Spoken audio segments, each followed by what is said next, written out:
We're in front of them, but we're selling for 750. So their plot of land is even behind yours, right? Is that what you're saying? Yeah. Okay. Directly behind ours, actually. So. And they're selling for 950. For 950. But you're selling for We are selling 750. for 750. And even at 750, you're saying, look, bring 30%. Yeah, because originally, like I told you, Was your target the target was the staff. Sanu. So it was after we started selling to the staff that some people called from outside and said, can't you sell to us? Also, we said, okay, let's just make it open, giving them the same deal. So we should say a big thank you to Sanu for Yeah. extending this opportunity to the rest of us here now. But for the members of Sanu who have been buying this so far, has there been any complaints? Let me just get that. Not at all. Not at all. We haven't any because complaints. we are, like we said earlier, we are partnering with them. We have gone there, investigated everything about the land. So we are like working with them. Why will I remember? If non-members can never have problem, talk less of Sanu members. If there was a problem, of course, I think he wouldn't be here now. Well, I just need to hear from the horse's mouth in case. All right, then you said you have inspection days. When are your inspection days? Okay, our inspection days are Wednesday by 10 a.m. and also and Saturday also 10 a.m. Then you can also reach us. Let's just call our numbers. Go ahead, please. You call Desire on 070 30 347 1332. I'll call that number again, 070 30 47 1332. You can reach George on 080 333 67094. Let me take that again, please. 080 333 The school open. May the school is commencing academic activity. I know, the not price just will our change property. further. All the cost of properties around the community will change as soon as the school commences, and that is by May, actually. Because of demand now. At that Yeah, point. the demand will be very high, actually, because the development will just, there's some students actually coming there, so people want to build those hostels. And you've got lecturers who also, lecturers, a lot of things. So it's a real business center.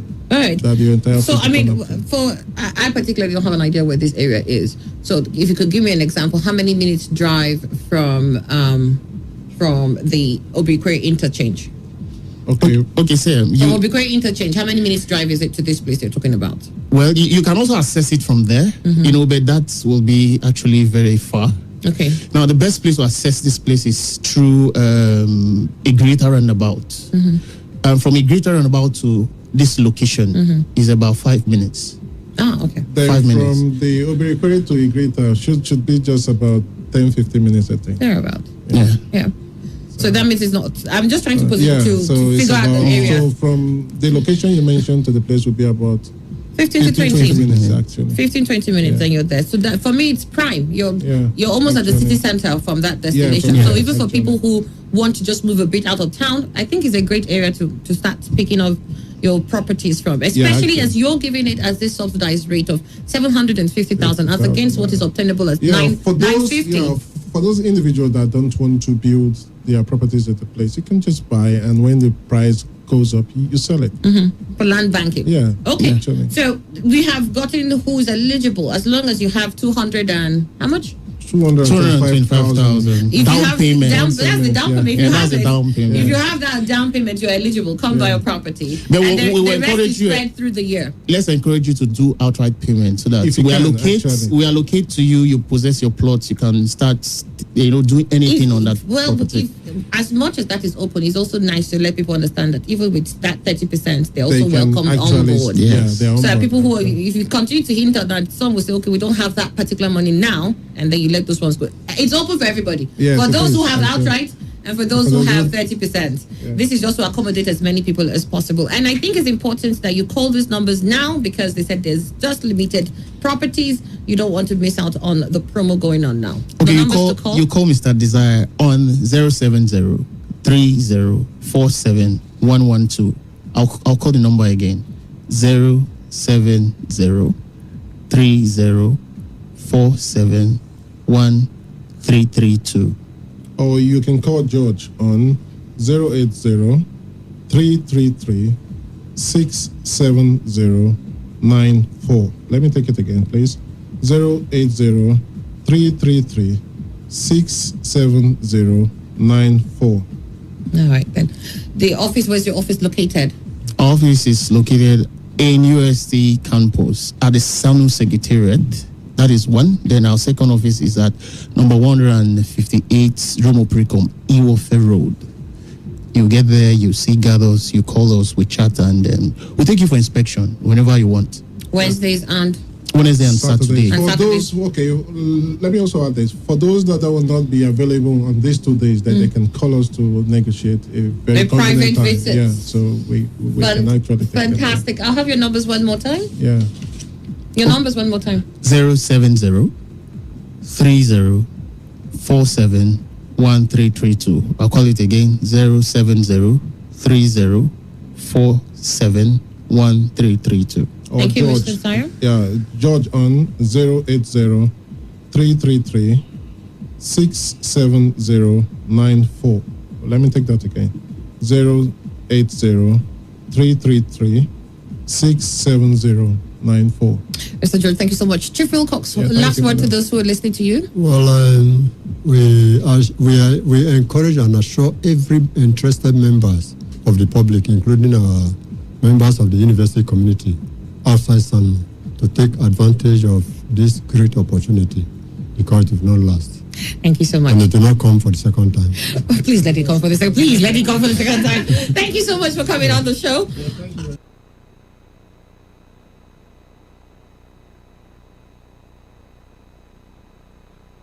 Port Harcourt, are you ready? Today, 95.1 FM, the voice of the people.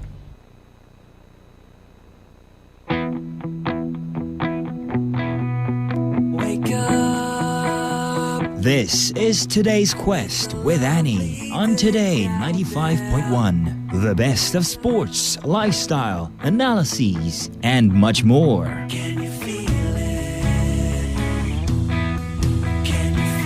Can you feel it? This is Today's Quest with Annie on Today 95.1 FM.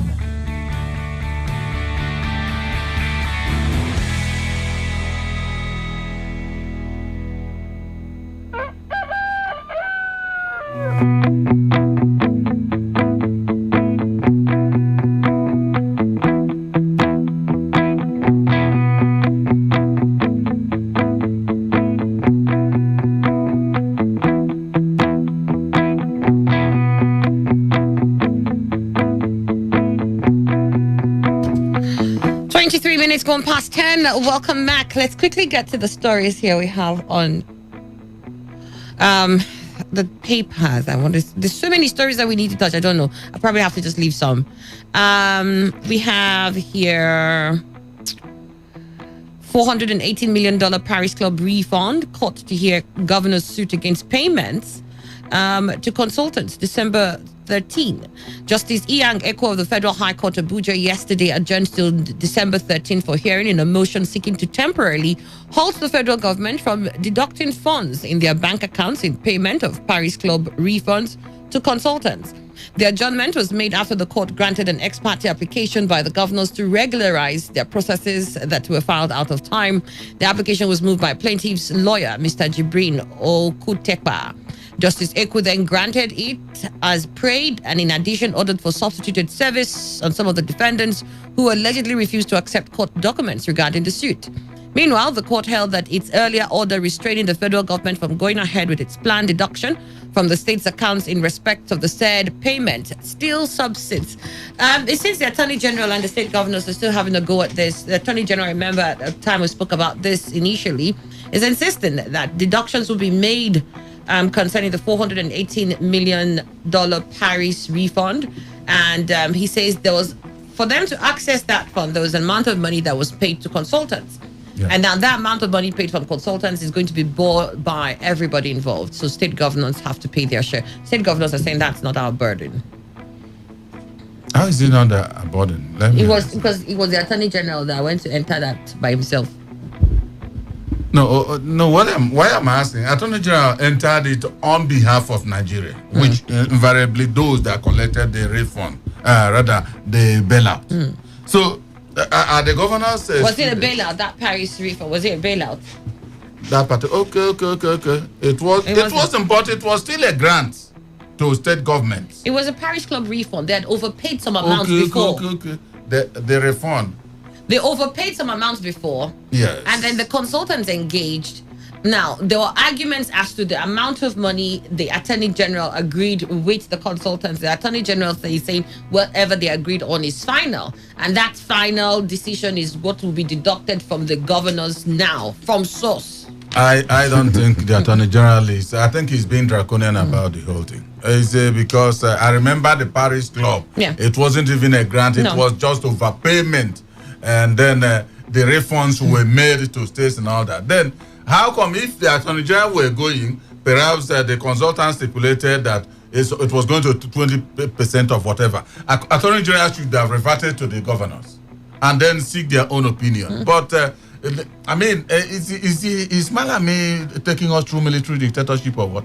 Because if the governors insist and you are saying whatever you've taken as a decision binds on them, I don't think he's going about it the right way. Got your thoughts on that quickly now, Dr. Manuel? I think that this Malami would have made him the president of this country, maybe so that he would have exercised full powers.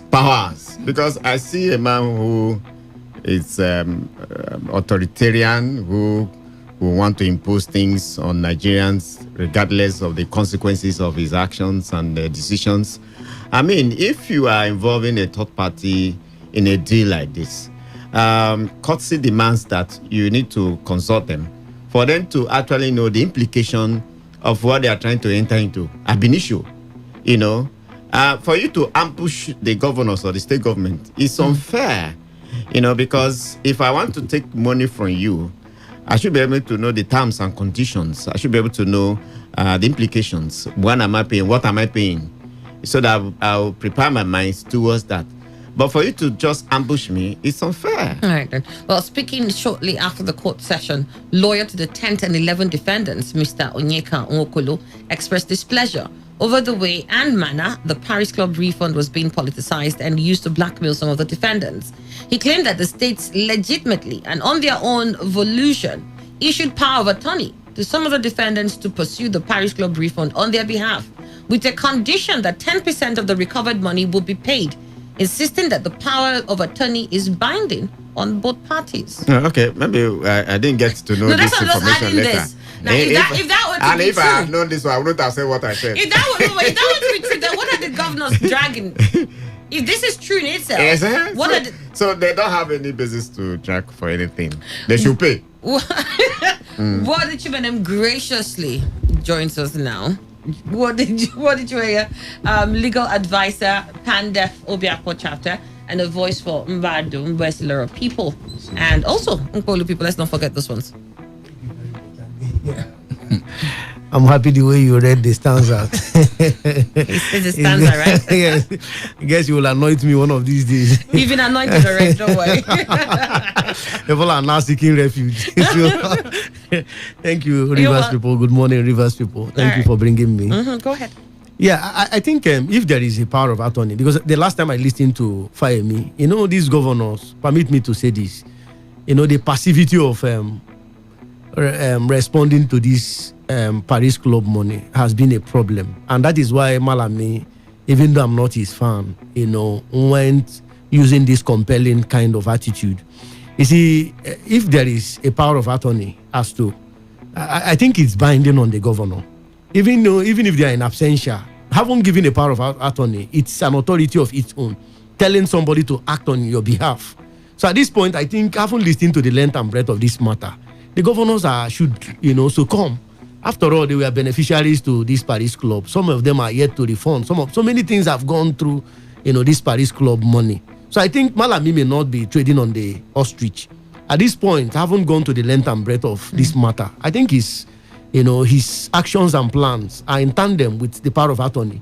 So for me, I think it's time for people to understand that what goes around comes around. What is good for the goose is good for the gander. A senior lawyer revealed that a subsistent judgment of a court of competent jurisdiction has ordered the payment of the money to the contractors after the Economic and Financial Crimes Commission had investigated and confirmed the authenticity of the contract.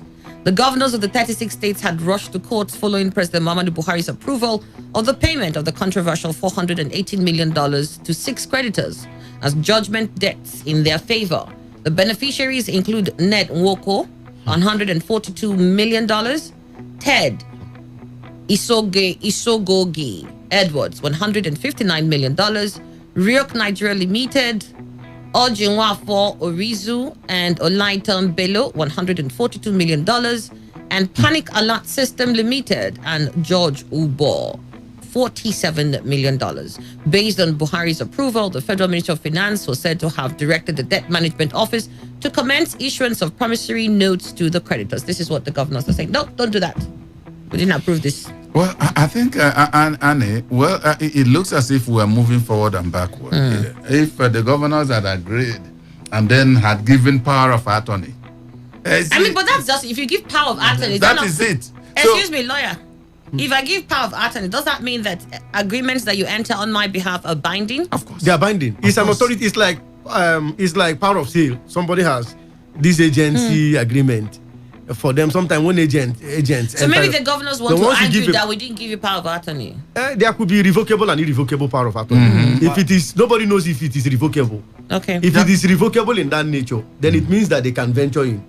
But if it is irrevocable, at this point, the governors cannot say anything. Okay. But the nature of the power of attorney wasn't interpreted. But there was an attorney. Then there could be leverage or maybe power that could allow the governors to come in. I'm just thinking aloud.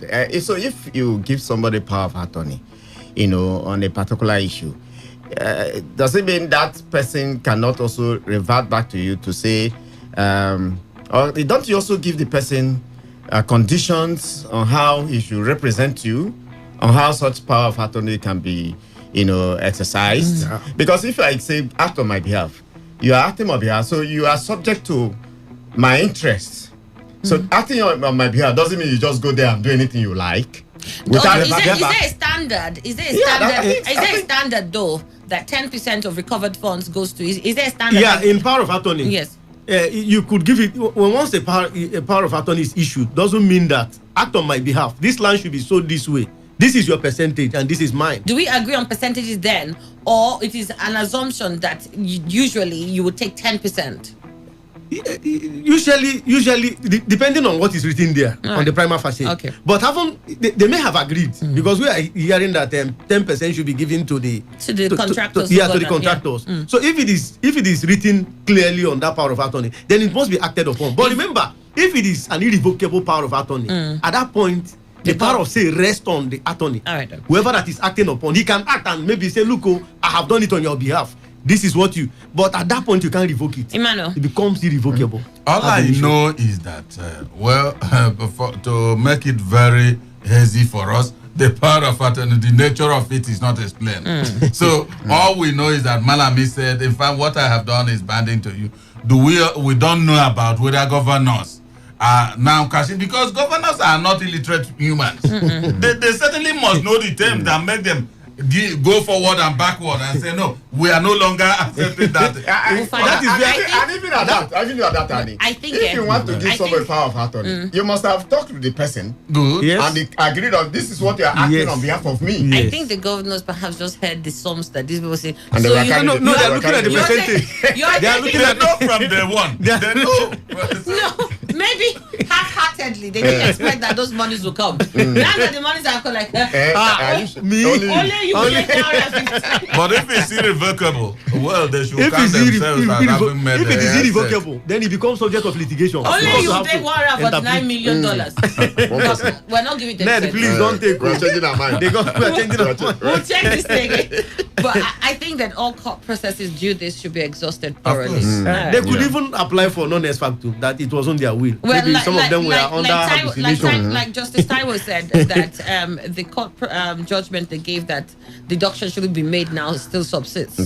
Government shouldn't take those deductions from the state governors as of now. All right, Nigeria ranks below Seychelles, Lesotho, Namibia, others in Global Passport Index. The latest Global Passport Index has ranked Nigeria 103 out of 116 countries with the most powerful international passports in the world. Nigeria is sharing the 103rd position with Ethiopia, in the 2021 Henley Passport Index. A Nigerian passport, according to the report, only guarantees visa-free access to 45 countries of the world. The 2021 Henley Passport Index ranked Seychelles' passport as the number 1 in Africa and 29 in the world. Seychelles passport holders have access to 152 countries without visa payments. Globally, Japan's passport is ranked as the most powerful in the world. A Japanese passport allows a holder to enter 192 countries around the world without a need for visa payment. Botswana's passport is ranked number 2 in Africa, ranked 67 globally and access to 86 countries. Namibia is 3rd in Africa and ranked 73 in the world with access to travel to 78 countries. Lesotho is ranked 4th in Africa and rated 74 all over the world with access to 77 countries without paying for visa. Malawi is ranked 76 with access to 73 countries. Kenya and Tanzania are, however, ranked 77 in the world. Their passport guarantees holders access to 73 countries. Tunisia and Zambia are ranked 78, a slot behind Tanzania, with access to 71 countries. The Gambia is ranked 80 in the world with access to 68 countries. Uganda is ranked 81. Uganda has a passport that allows its holders entry into 67 territories. Cape Verde, just underneath Lagos there, is ranked 82, with holders of passport gaining entry into 66 countries without a visa. Zimbabwe is ranked 83 in the ranking, with 65 countries globally accepting holders of its passport to enter without visa. Ghana is ranked 84 with access to 64 countries according to the Henley Passport Index.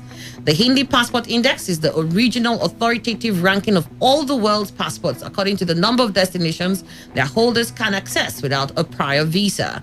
The index is based on exclusive data from the International Air Transport Association, IATA. The index includes 199 different passports and 227 different travel destinations, updated quarterly. So this is where we are. Nigeria is ranked below Seychelles, Lesotho, Namibia in the global index. We're number 103. Ghana, that we're always tussling over with their jollof, is in 84. All right. So, I mean, how terrible did our... I don't even know how to start this. We have access to just 45 countries of the world. And if I check this, let me even try and check it. I'll find out that out of 45, a lot of it is within the African belt, maybe some other After all, we are Caribbean countries, maybe. We are giant of Africa, so we should be coasting within the African shoreline. Quite unfortunate that our emails seem to be plummeting day by day. I don't know exactly where Nigeria could come out and top on his chest that yes, I have truly represented this giant of Africa. Of course, ordinarily, in the world we are looked upon, we should have even been the highest in Africa. But look at it, only 45 nations. And if you, like you are saying, if you check and it's within the African shoreline, what are we talking about? What are we truly talking about? But why is it that good things don't come to Nigeria? Are we the most corrupt in this world or what? Is it? I don't understand. I told you one day, my friend, a professor in Uniport, said he was going to Paris. The kind of treatment they gave him, he had passed. And one day, remember, okay, I heard that thing is Nigeria. When I looked at it, come back. He came back and they said he should unpack everything in his bag.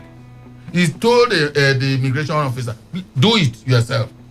The man said, I will do it. He finished everything and then apologized. Sorry, sir. Let me pack it back for you and all that. So, Nigeria, to be a Nigerian means it's a problem. And we keep on going down and down every day.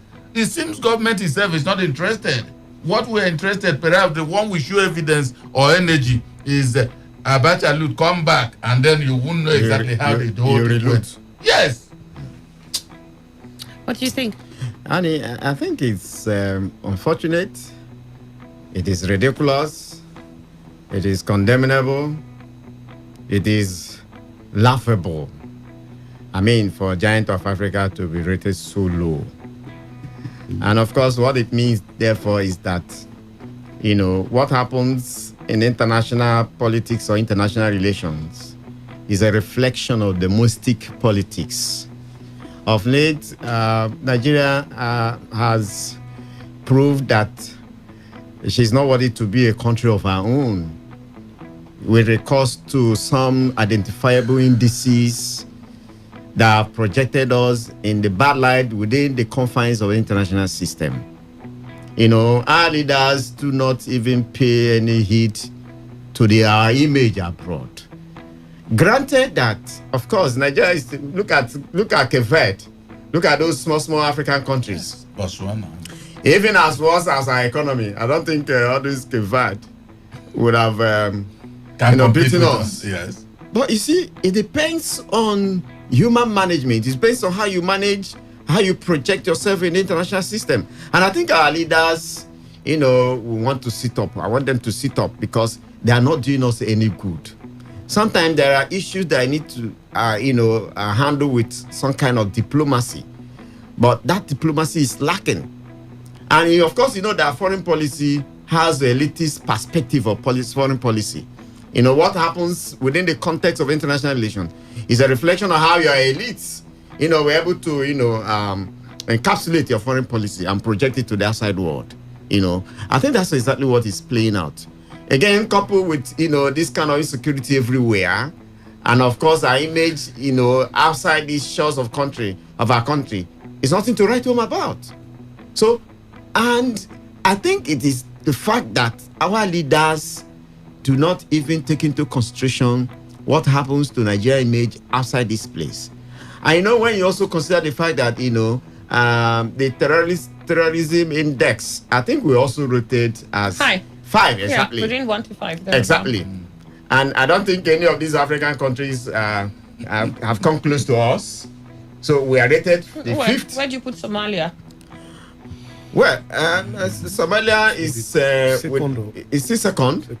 I don't know. Second But or Somalia third. should be higher than. Yeah. Except if they're new things. They may have done Maybe PhD. we've become more ingenious in our terrorist. Yeah. But I think Somalia I think will there's still be something high. we need to do to launder our image, and it is partly because of what is happening within the domestic politics. So, and that is why Marx was saying that, the economy is the substructure upon which the superstructure lies, which affects everything. It affects our mentality, it affects everything. This kind of primitive accumulation of, wealth that has obsessed our leaders is projecting us in a bad light. We are talking about the account to be given about Abacha's loot that been released. And I want to believe that the Switzerland authorities know that a fair deal was not done, given to that, kind of distribution.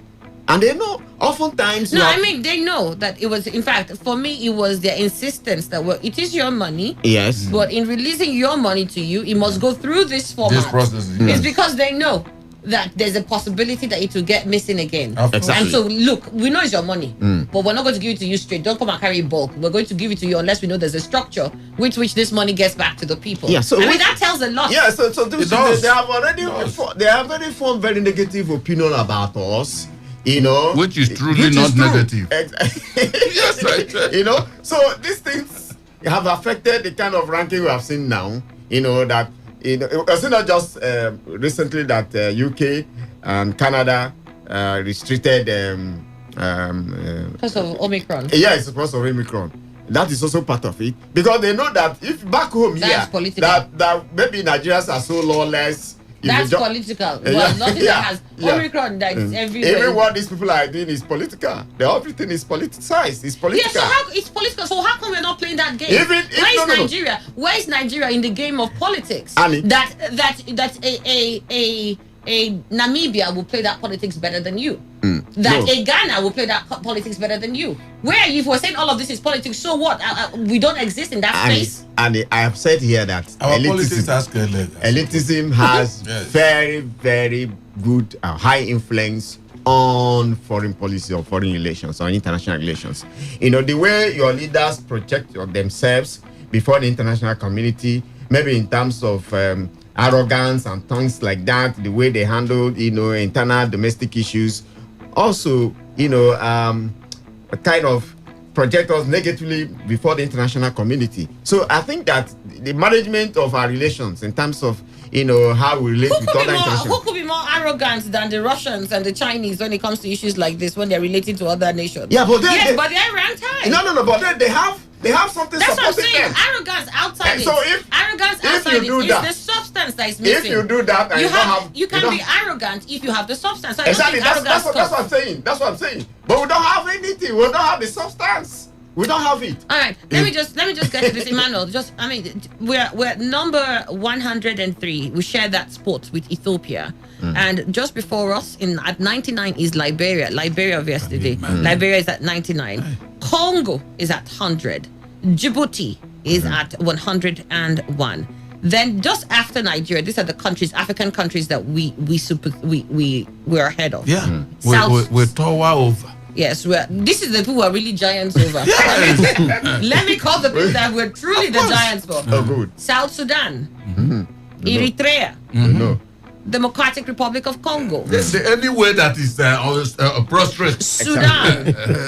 Sudan, Libya, and Somalia. 6 countries. Yes. Let me get to what did you mean? Annie, I would have loved to take a cup of tea. Don't take it. Don't. This has nothing to do with a cup of tea. Yeah, it would have assisted me. If you're I hungry, think I'm let me beginning know. to need more oxygen. It's quite unfortunate that we have protracted ourselves to this extent. If you look at the Sahel region, of course, in terms of when it comes to independence, they had their independence in 1976-79. So it means that we have already gotten our sovereignty before this particular region. In terms of security, they are nothing to write home about. I think when you look at leadership, I have said it. What builds a country? When I was reading about how Japan, was able to build up, and I saw the likes of Zigido and Lee Kwane, these are people that when you test them mentally, they think outside the box. And that is why I said if we don't get it in 2023, it will be very difficult. We may be going back. Now, if you look at the current president of the Sahel region, Wavel, the second name, I may not be able to pronounce it. You look at his educational background. I think this has to do with a lot of education has a lot to do. Do we really, have leaders that think outside the box? Now, just 3 days ago, the economy of South Africa recessed back again, and we are hearing that they've sat down to start thinking about, how to see that they don't suffer it at all. The economic team are, rallying, around. Do we have such teams here in Nigeria? Yeah. Now, the question we keep asking is that even when we have these teams, and even when they advise the government of the day, are they ready to conceive it? So these are the factors that have inhibited growth in Nigeria.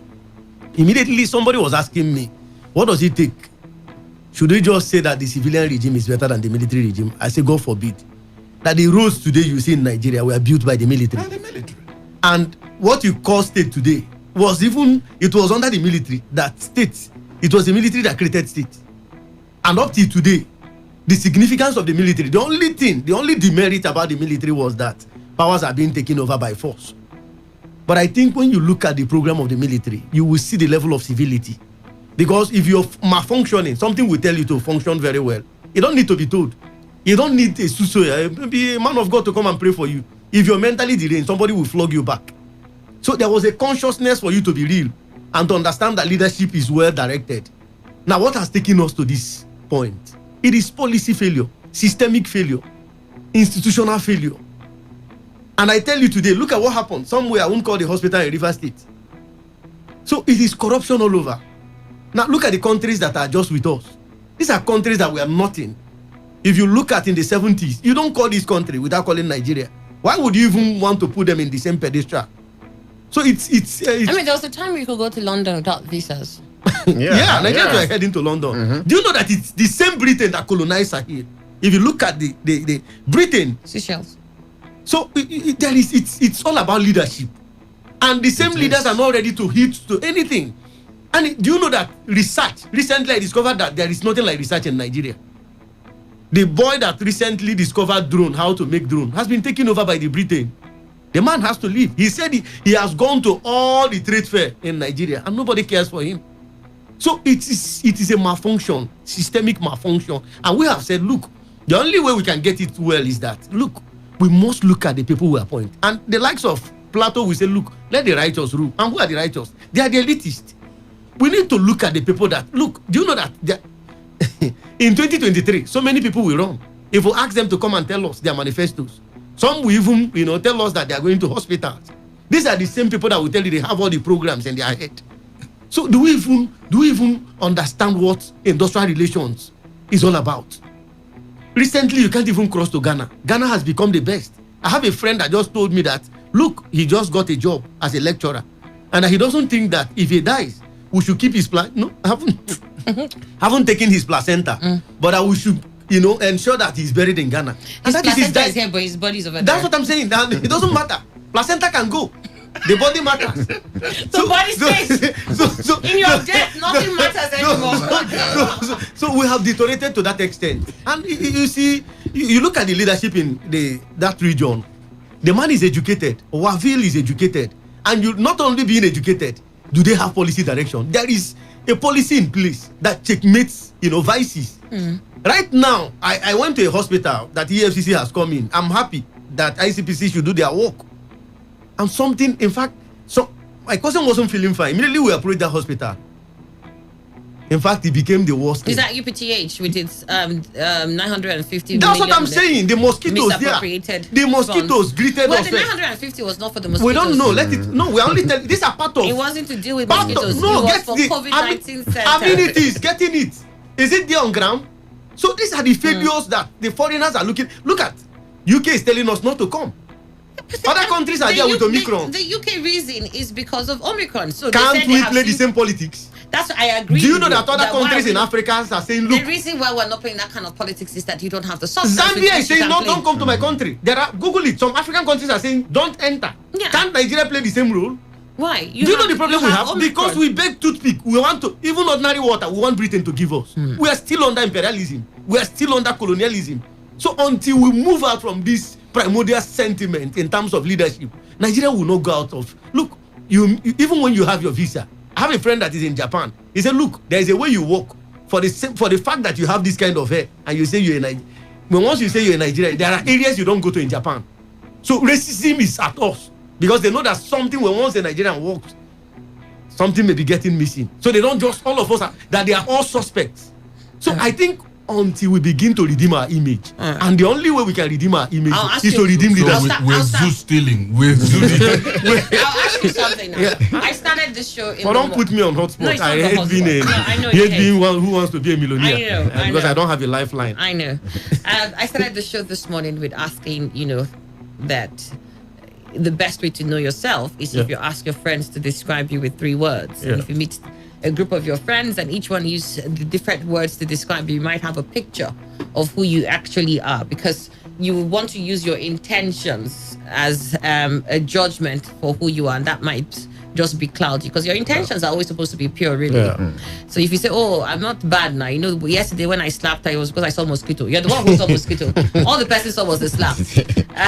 So by the time you hear that from your friends, you'll be able to adjust yourself properly.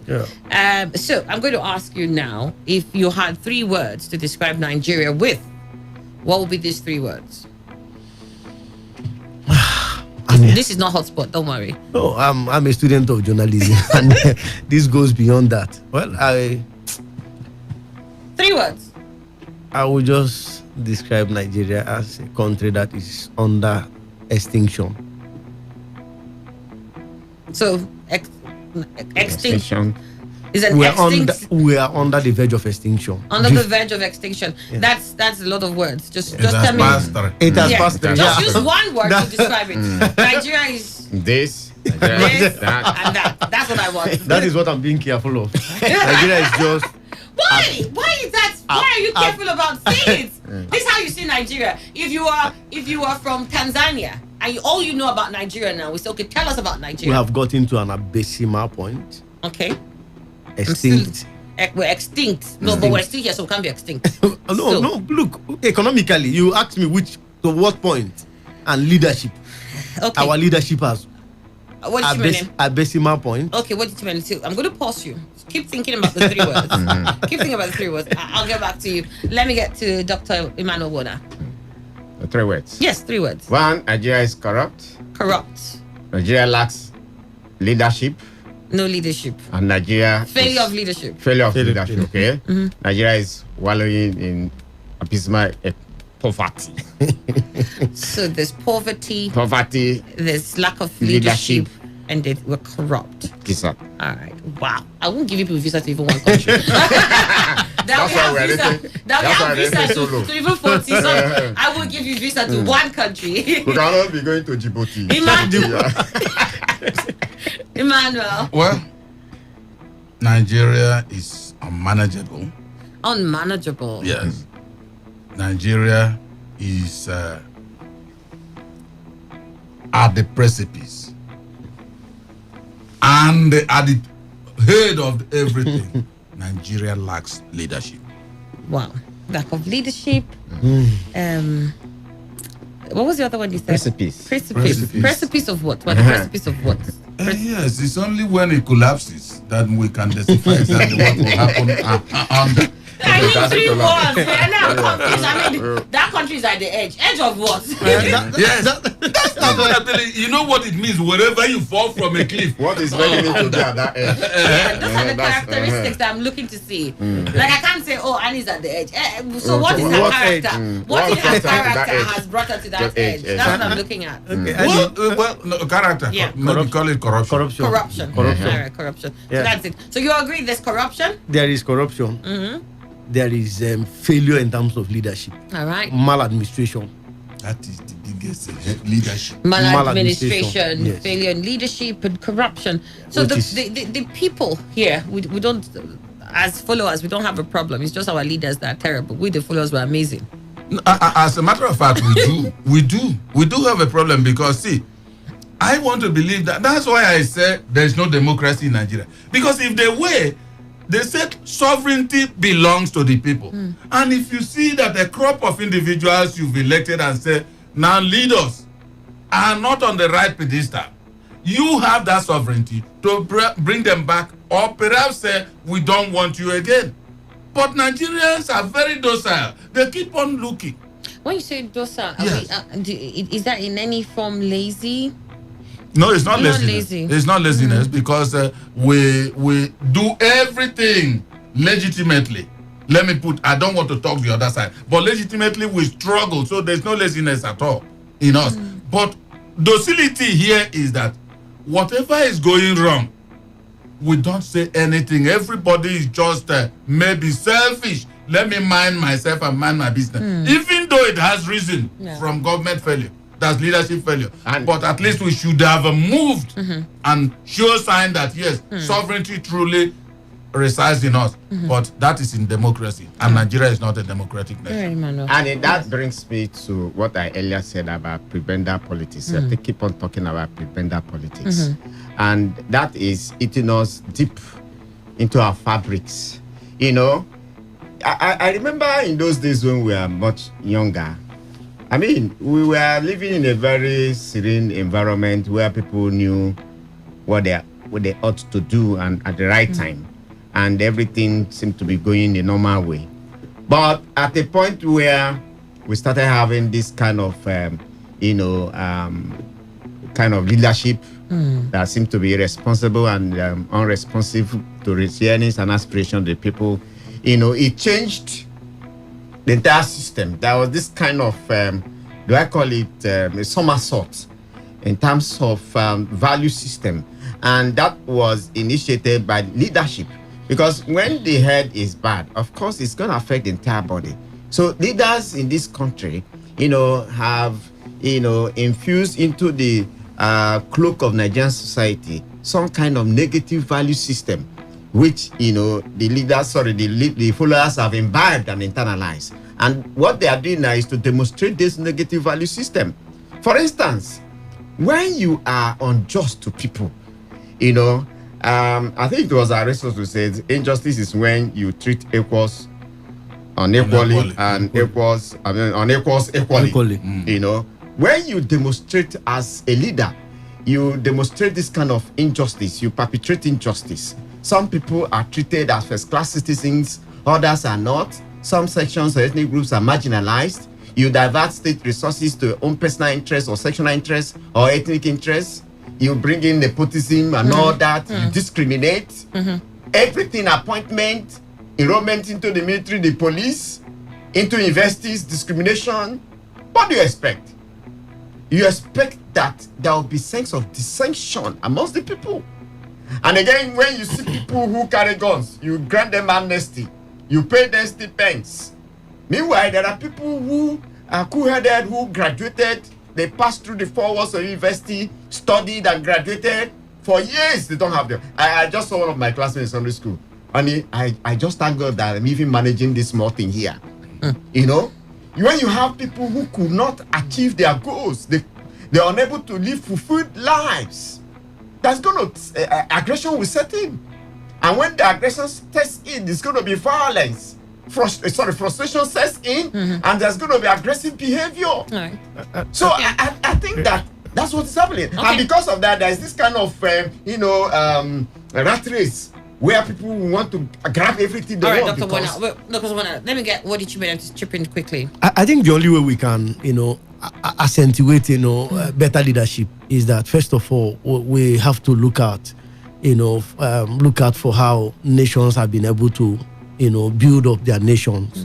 Like I said it all here that the last time I came, that Japan doesn't have oil, but what do you look at Japan? They have refineries and countries that are, producing oil, send oil to Japan and they charge you for your demurrage. They get their resources, they tax you, they even overtax you.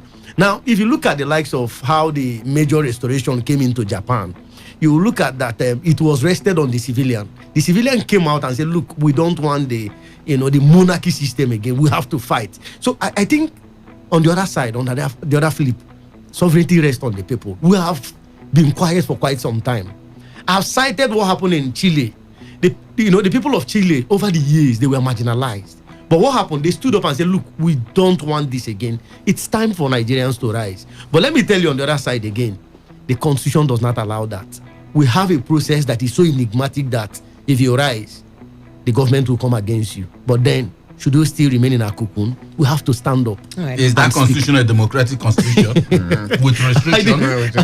That is why we have to. It's something about the docility that you mentioned, and where I see it borderline laziness is we know that some things cannot continue to exist as they were, and we're being comfortable. But we just let it slide. We just continue to endure. We have to rise. And that's the part I don't get. Is it that we, when you say, oh, if you go, they'll just do this to you, they'll lock you up, though.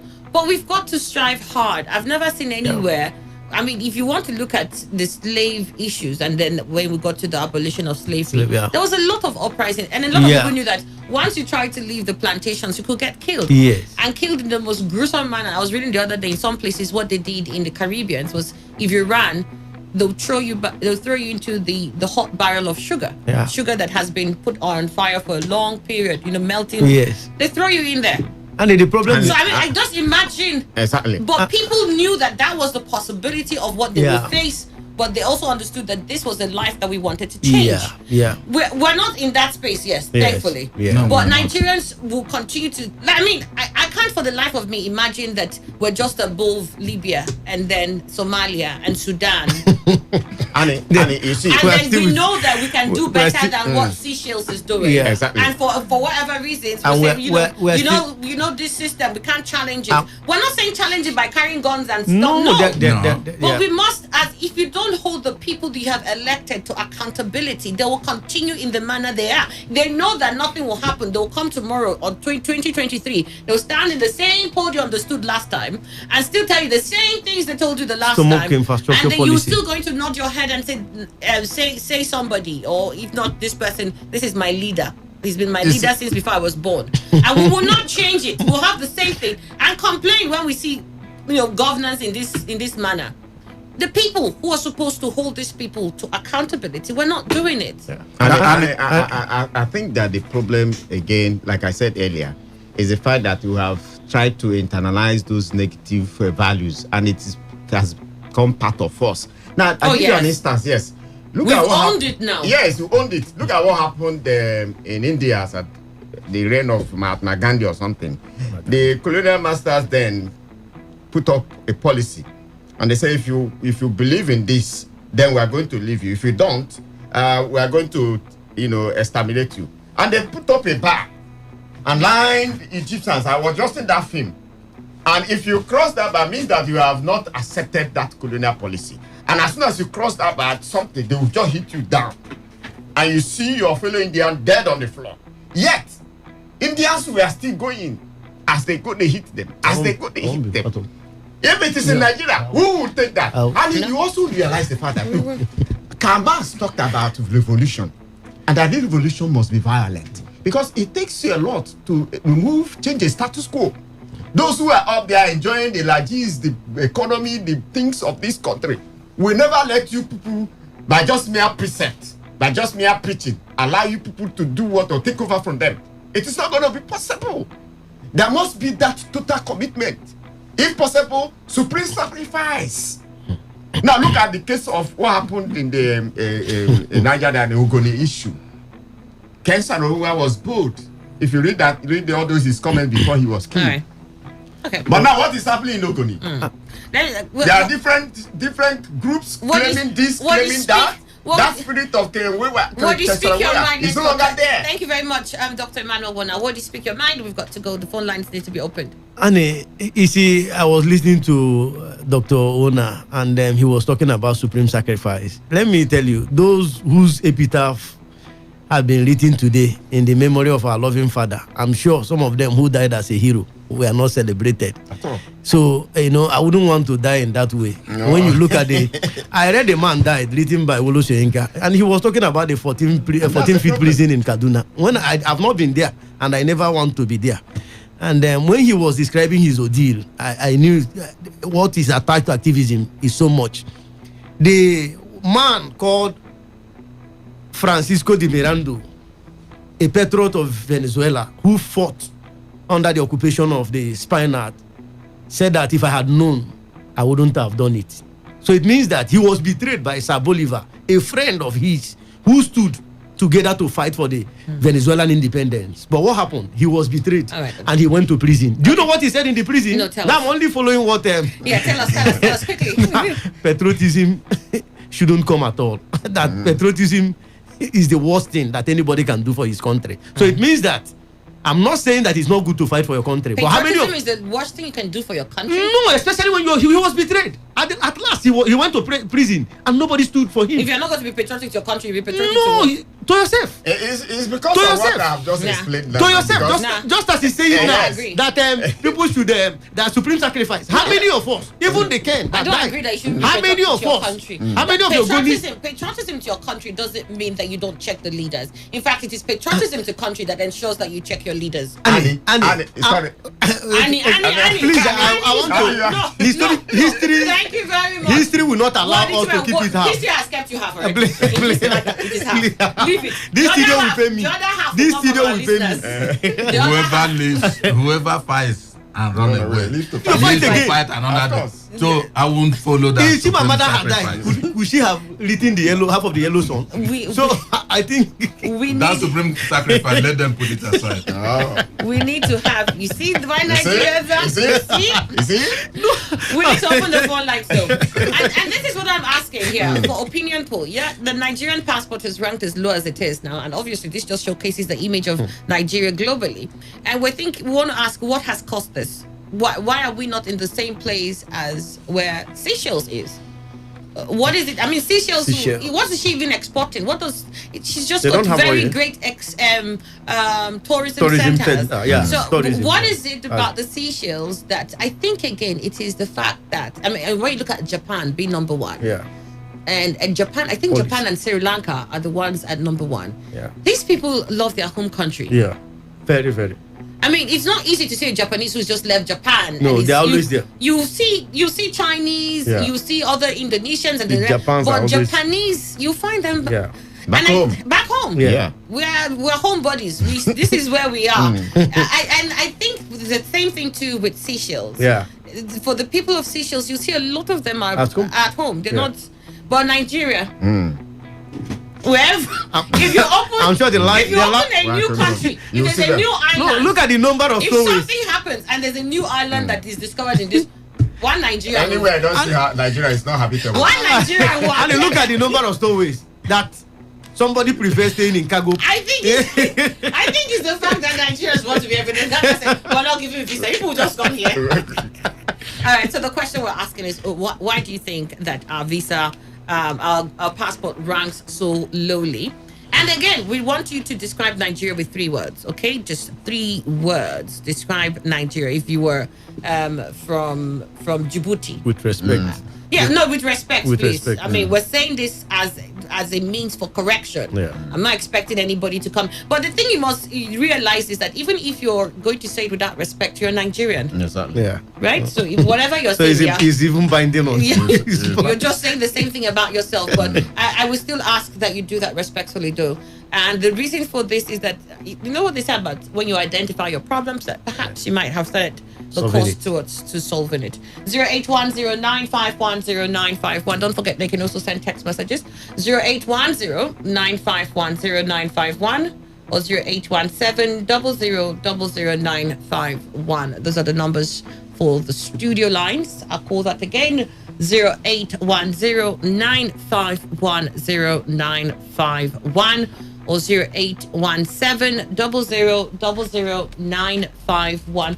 For SMSs and WhatsApp posts, it is to 070-1933-9962. That's 070-1933-9962. Hello, Today 95.1 FM.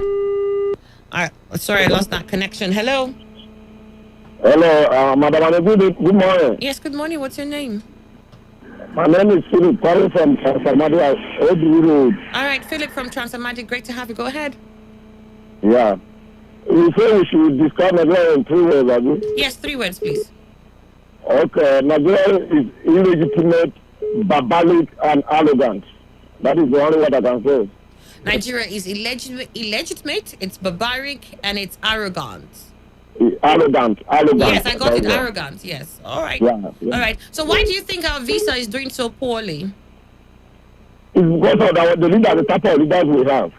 But it's not our leaders that are traveling all the time that is making it. It's you and I. The leaders that make us to have that such index they are giving us now. The leaders have made us arrogant and barbaric. It's the leaders that made us to be so. All right, then. We got your thoughts on this one. Thank you very much. I mean, I know. I don't know. Made us arrogant. That's the only one. But I don't even understand how the leaders will make you barbaric and you know you're barbaric and you remain barbaric. Well, there's an official clothes. This one is an official garb. You see, the barbarism I'm talking about. You see, like I said, that my friend, that professor was disgraced. Now, has he brought it upon himself? No. But we can get simple answer to that. You know why we are barbaric from the leaders, because if you look at the word barbaric, look at what some people are doing. Look at what they did. No, and my point is, barbaric arts. I know. But my point is that if you knew that there is a different way to act, you can move. You would do that. Yeah. And that you will not continue to remain barbaric if you have identified that this is barbaric. No, I just wanted to prove that being barbaric was also orchestrated by the leaders, because I'm saying my point here is that if you're saying being barbaric is orchestrated by the leaders, I'm saying for you to identify that this act is barbaric, what are you doing to change the narrative? You can only change the narrative when you're able to change the course. not even when you've not changed the course. Because you have some systemic imperatives, you have some systemic people who live here. There's several people who live in the same Nigeria that we live in and who are not barbaric. That's true. That's true. No. What we are talking is not a blanket. No, that's what I'm saying. So you who are barbaric, that means you can unlearn that thing. Yeah. And the influences that has gotten you to that part, you can find a way to react that is not barbaric. But they'll be oppressing you by the standard of their government. You can unlearn that thing if those objective conditions that made you to be barbaric are also, eliminated. And I'm saying that as you push towards the elimination of the force that is making you barbaric, you need to unlearn barbarism yourself. Yeah, I understand your statement now. Perfectly well. Today 95.1 FM, good morning. Yeah, Madam Annie, good morning. How are you doing today? Very well, thank you. What's your name and where are you calling from? Yes, so this is Mr. Kari calling from Port Harcourt. Mr. Karish from Port Harcourt, great to have you. Go ahead. Thank you very much. Our country has a problem, very serious one. It's a terrible problem that only God can solve. What we are suffering from is mutual suspicion. Terrible mutual suspicion. In fact, in the first place, my regards to all of your guests in the studio, including the doctor there. He was my teacher at the university. Honestly, Nigeria is suffering from mutual suspicion. A particular section of this country is holding the development and the advancement of this country down because of their obsession for power. Too bad. Too bad. How do we solve this problem? That is the crux of the matter. So describe Nigeria using 3 different words. Come again? Describe Nigeria using 3 different words. Is that a quiz? No, it's actually our opinion poll. Okay, I will do so, not now. But let me All right, then. Thank you very much. That's the opinion poll for today. So if you're calling in, you're acting on those lines, all right? You want to tell me the 3 words with which you will describe Nigeria, and then why you think our visa is doing as poorly as it is, at least vis-a-vis where Seychelles is, where Kenya is, Tanzania, Rwanda, Ghana, I mean, even Cameroon, Djibouti. Oh, Lord. Hello, Today 95.1 FM. Good morning.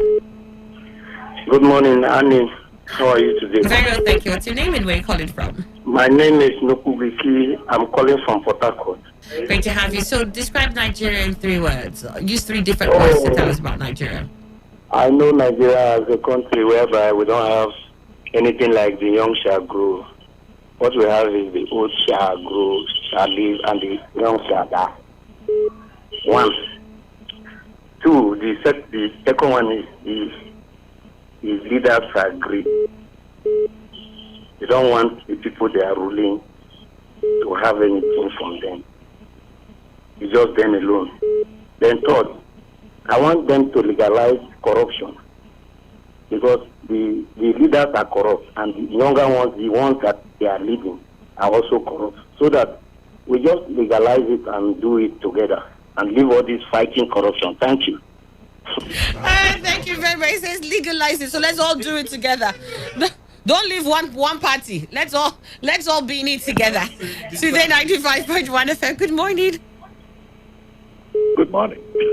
Yes, please. What's your name and where are you calling from? Yes, I'm Amechi from Port Harcourt. Great to have you. So the question for today is, if you were to describe Nigeria using 3 different words, how would you describe her? Big for nothing. That is the description. Big for nothing. Right. All right. So why do you think our passport is doing so badly internationally? Because it is the passport that belongs to a country that is apparently big for nothing, has nothing to offer to the world. The relay race that was started several years ago, the person that ought to have ended the race, instead of proceeding to the line to win the race, turned around and started going back to the starting point. So who will offer a kobo for a passport belonging to that type of nation? It's a failure. Thank you. All right, then. Thank you so much. We got your thoughts on that. Today 95.1 FM. Good morning. Annie, good morning. Morning. What's your name? Yeah, we'll be calling from Port Harcourt. All right, today, you know the question. Describe Nigeria in 3 words. My dear sister, Nigeria in 3 words. I want to describe Nigeria for a country of 3 nations joined together. That is the big problem we are facing today. North doing their northern things, East doing their East, West doing their West. That is a very big problem that we face in Africa. Excuse me, is South not doing any southern things? Why do you put South? My dear sister, see, if you check Nigeria, You see, the start of the thing is a Corona Masters RNG. I know that start supposed to be these three regions, but they make it as north and the south. But when I say south, I know what I mean about south. We don't know now. That's what we're asking you. You said east is doing their thing, west is westing away, north is nothing. Where is south? My dear sister, see, we have north and the south in Nigeria. They might come and create south, which that one is not even in the trade. Okay, it's okay. The issue of let me say something about your visa. The Nigeria visa is like the world is passports. Nigeria passport. That's what I'm talking about. Nigeria passport is like COVID-19 and the rest. The world will not accept it. See, Nigeria is going down, and the people are not doing anything to make it great. They're already campaigning for 2023. A man in your studio said that to be a patriotic Nigeria, we learn that with Nigeria. Is it in prison? He discussed something about that, about to be a patriotic Nigeria. But he's in a position. Such a person will come out and campaign tomorrow that I'm a patriotic Nigeria. Vote for me, I will do this and that. But he's doing a campaign that to be a patriotic Nigeria is an evil. That is what he meant. So, all right, then. Okay, put your thoughts on that then, Uday. Thank you so much. I mean, I agree largely that a lot of what we're going through is structural. But, when we want to absolve ourselves from any blame and say, oh, it's structural, the leaders are messed up and so I'm messed up. I'm saying that you were smart enough to realize that the leaders are messed up. That means you should have understood that there is a different way to do things and that you can begin to reapply this or insist that you messed up leader, I'm not going to allow you and your messed up gang back on board. And I'm saying that you can't continue to complain of a structure, of a system, and then you still egg them on and still support them one way or the other. And that in your own immediate environment, you can't effect any change. That's the part that I find very difficult to... Very, very difficult, especially when the system... No, see, Woody, if you have to leave the studio... and on your way you find something going on that is wrong and that you can do something about it, would you want to do it? Or you say, these wrong things are leaders that caused it, and then you just sidestep it and continue on your way? You will stop. You try to at least change what you can, right? That's what I'm saying. To some extent. You do the bit you can. I may not be a good Samaritan. Right, because you will. Because the system has people in place. When you take the same, I might not be a good example here. When you not take the same problem to that same system, the system will deny it. It's like what is going on. What happened in Uganda, where you were Museveni and Bobby Wine came out to be the opposition. What happened? The opposition of Bobby Wine, all of them were all arrested. And they took them before result was announced. The same system is in Nigeria. The same system is applicable in Nigeria. Look at the NSAS protest. Look at what happened. At the end of the day, we heard that it has gone to the archive. Hoodlums came and the point is that at what point do you think you're not going to continue to push for the truth? Hoodlums did what they did. When you have been overwhelmed. So what has made you overwhelmed? The system can overwhelm you. I mean, we said something about failure. Failure is only possible when you stop trying. Failure is only possible when you stop trying. So this happened and you failed. Would you now roll over and lie down and die because you failed? Or you're going to get up again and continue to try? There's a brand of failure that as soon as you experience it, you die. There's no brand of failure. Can I ask you a question? What brand of failure is that? And did you know what? In this Nigerian context, what brand of failure is that? In this Nigerian context, see, no, I don't want to call it brand B. I want to give an example. For instance, now because of maybe if you like, call it iniquities of the system of Nigeria, people embark on answers, and as they were there, as alleged, now some authorities came and shot at them, and some died immediately. That was, of course, a failure. Yeah, but does that mean that another group will not rise again and challenge the iniquities, quote unquote? No, they can challenge. That is what I'm saying. There's no failure. But the one buried 6 feet down, can they come? They may not. Yeah, they may not. You can't tell. You see, that's why I said that for you to change a status quo, like trying to correct the iniquities of our leaders. You need to prepare a man for the worst. No, that's because you said something about violence. Something. What was I? Violent revolution. Then that is the way you and I disagree. Yeah, I don't agree that the only solution is a violent revolution. I do not agree. Okay, look at. No, it's not. Hold on now. Look at what happened with ESA's protest. Okay. Those people, there have been several protests before now. During the time, Jonathan, hold on now. Because you keep picking that answer. Meanwhile, we've had protests. Subsidy protests. Okay, look at several of them. Situation where some people will come out to the streets to protest, maybe against a government policy, right? In the morning, in the afternoon, another group of Nigerians will not say this is the best policy. That happens. So what are we talking about? So that I don't understand. The same person that lives in this country with you agrees that B works for them. You are saying it doesn't. So we are supposed to use that same platform to see who is able to engage the other more. It's not that you said because you came out. I'm not saying it is not possible for us to effect a change. But you see, this change needs to be holistic. Listeners. Thank you very much, listeners. Today 95.1 FM. Good morning. Annie, good morning once again. Emeka, I'm calling you from Owerri. Emeka from Owerri, good to have you. Go ahead. Tell us in three words describe Nigeria. 3 different words, not a sentence. In 3 different words. Yes, decent. I will follow decent.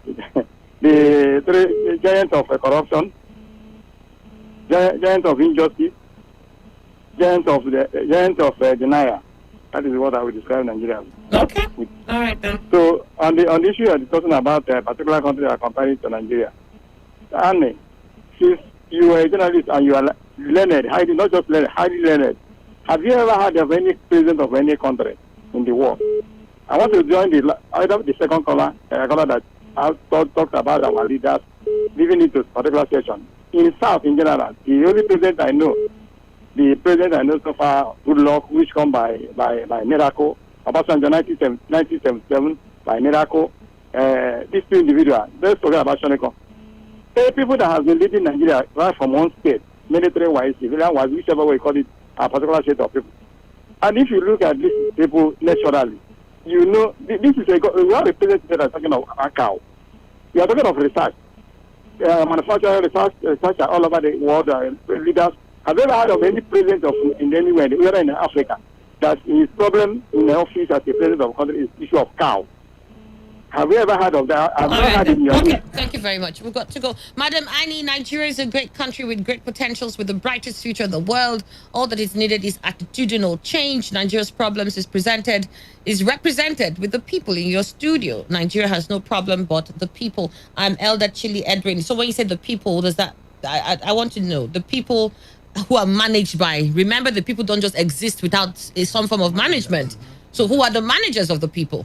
Good morning, Annie and Co. Nigeria, I know, is not what's dying for. Worth dying for. It's a country of eat alone, forget the poor. NWC said that in Nigeria is moribund, unruly, and unspeakable. Akpan. You send that in. Annie, good morning to you. Nigeria in 3 words. As sad as it may seem, our Nigeria is corrupt. Nigeria is polarized. Nigeria is irredeemable.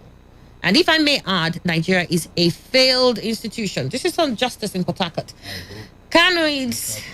Annie, the passport rating, that's the sum total of Nigerians' outlook to the world, not just the leaders alone. Annie, what does your guest, Chimene, mean that our leaders are not educated? How? There are nations that their leaders were never university degree holders, from America to Britain, etc. Nigeria can be described as hopeless, corrupt, and theoretical. When we deal with these elements, we'll advance in everything and become great, like United States and the United Kingdom. This is from Festus Dibani. Nigeria is 1, a failed state. 2, chronic debtor. 3, visionless. This is from Bobson. Good morning, Annie. Please, Annie, you and I know that no Nigerian born or brought up living in Nigeria will change the country to our desired goal. I don't agree with you. I think a Nigerian who is a Nigerian who was born and brought up in Nigeria can do so. I've seen plenty of people with enough visions, and I want to believe that if given the opportunity, that they can put their vision to test. Maybe let's ask them who will do it. Yes. Anyway, the foreigners. Anyway, I would not blame you for talking about this issue because your duty is to talk. And if you don't talk, no salary for you. Oh my God. Oh, so just keep talking. So salary.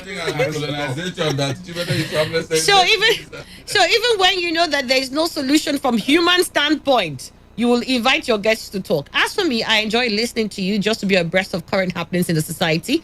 Nigeria has intelligent people. Yeah. And yet you don't think that in Nigeria, live in Nigeria, but they have intelligent people, but lack qualities of a good leader. Just like bread mold with dents cannot produce, a bread mold with dents cannot produce perfect bread. So also Nigeria. So Nigeria has the dent, so she can't produce a good leader. That's what you're trying to say. Michael Brown, you send that in. And in Nigerians are suffering and smiling people. More people are fearful of the unknown, as it is said in the local parlance. Turn by turn limited. 3 words. Very free, on your own, dubious, and bad leadership. That's from Kings.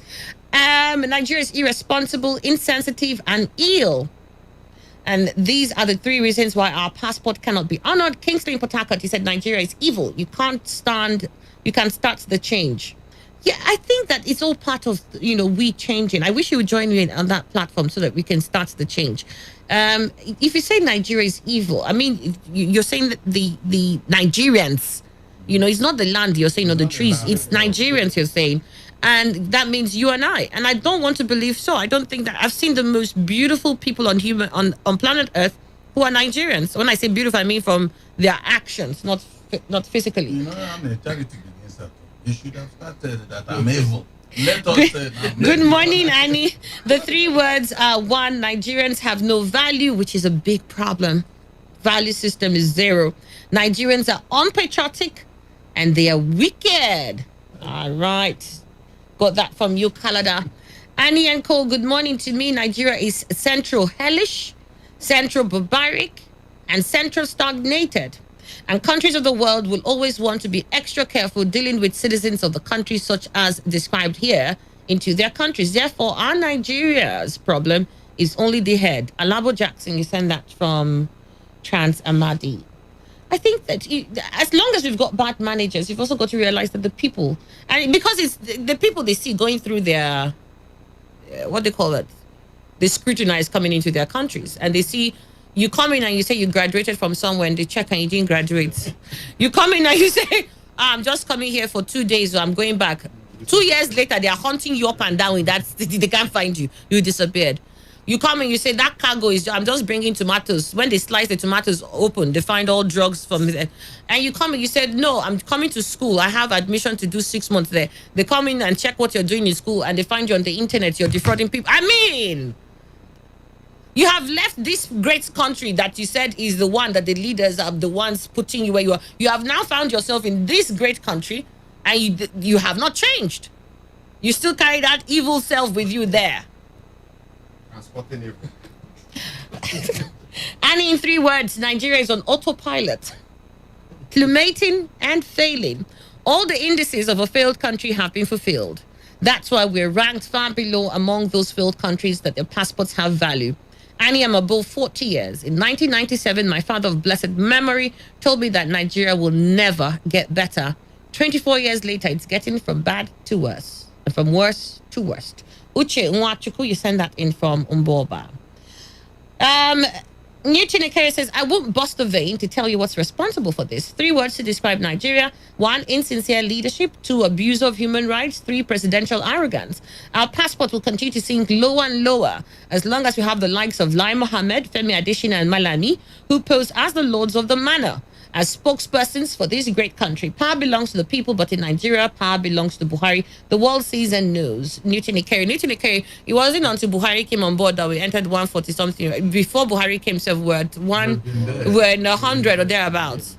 So no, as much as we've seen worse, but I don't think that this president alone will carry the load on his head.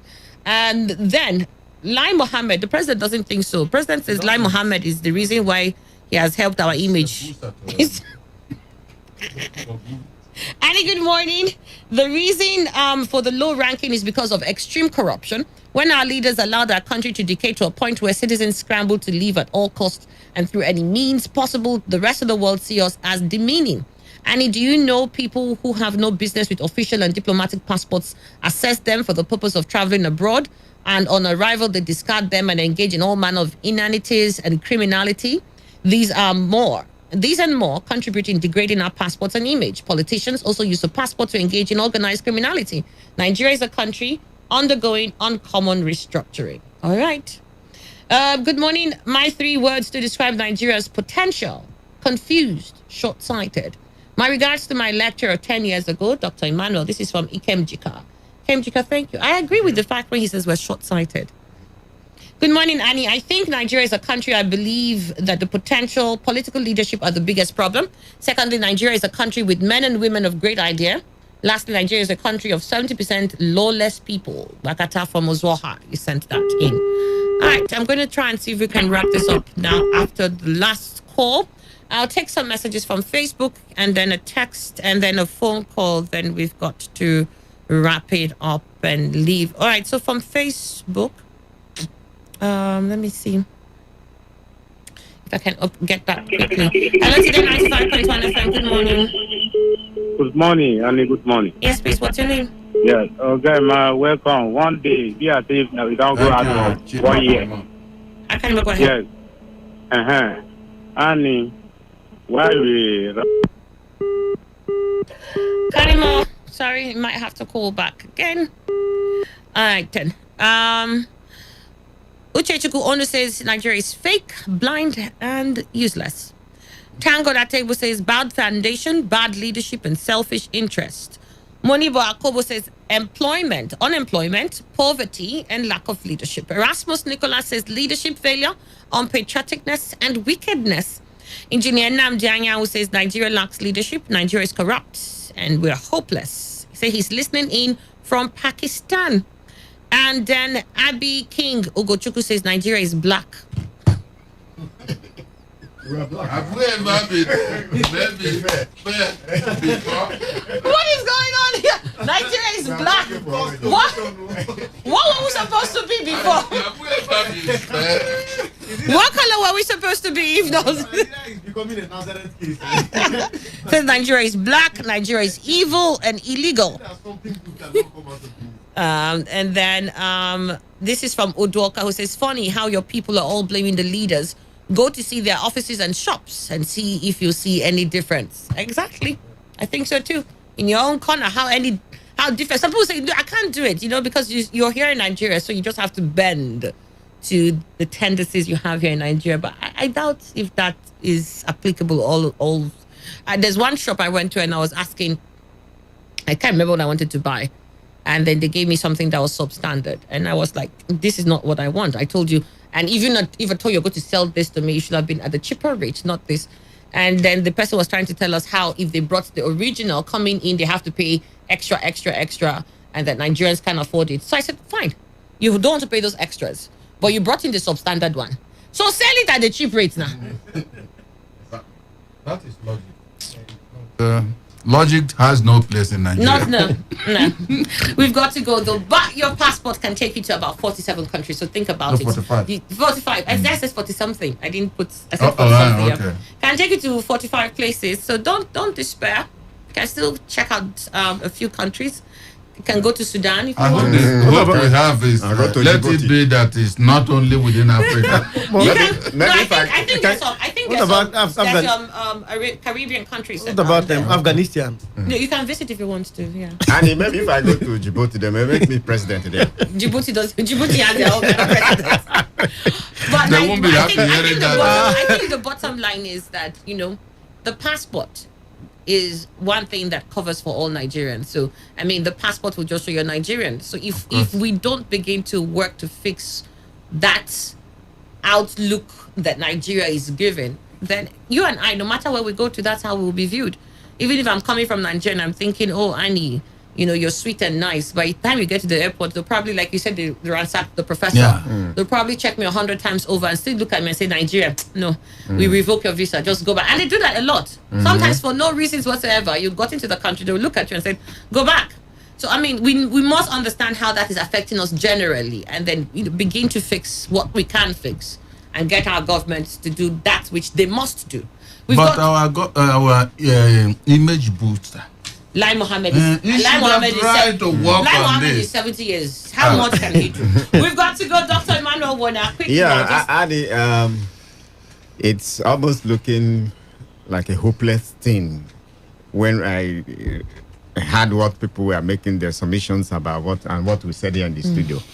But granted that our leaders, in a way, have plunged us into this quagmire, I think that we also need to do something.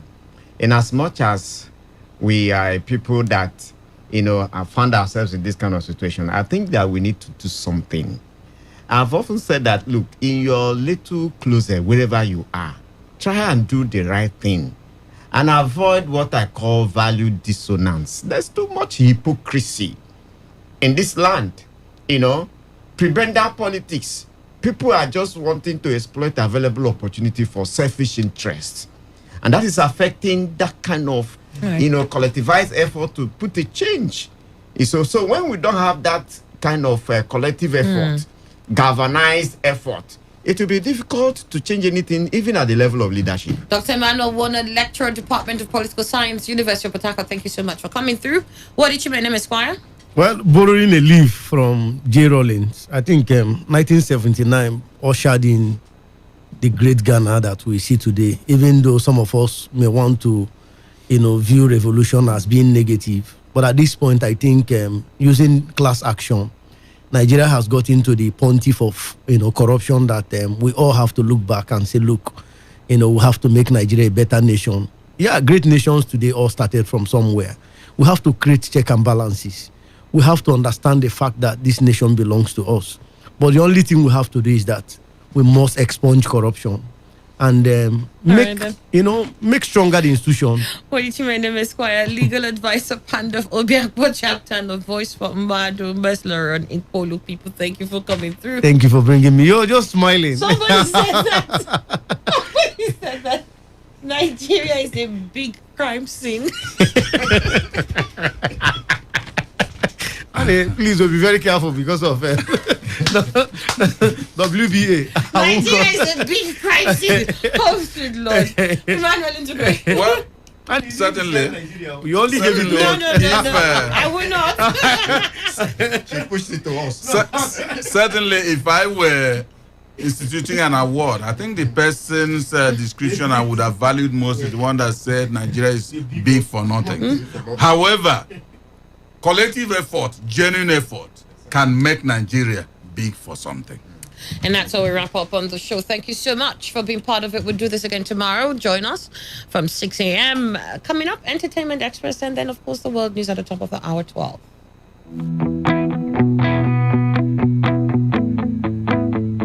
Never been this good. Today, 95.1 FM, Port Harcourt.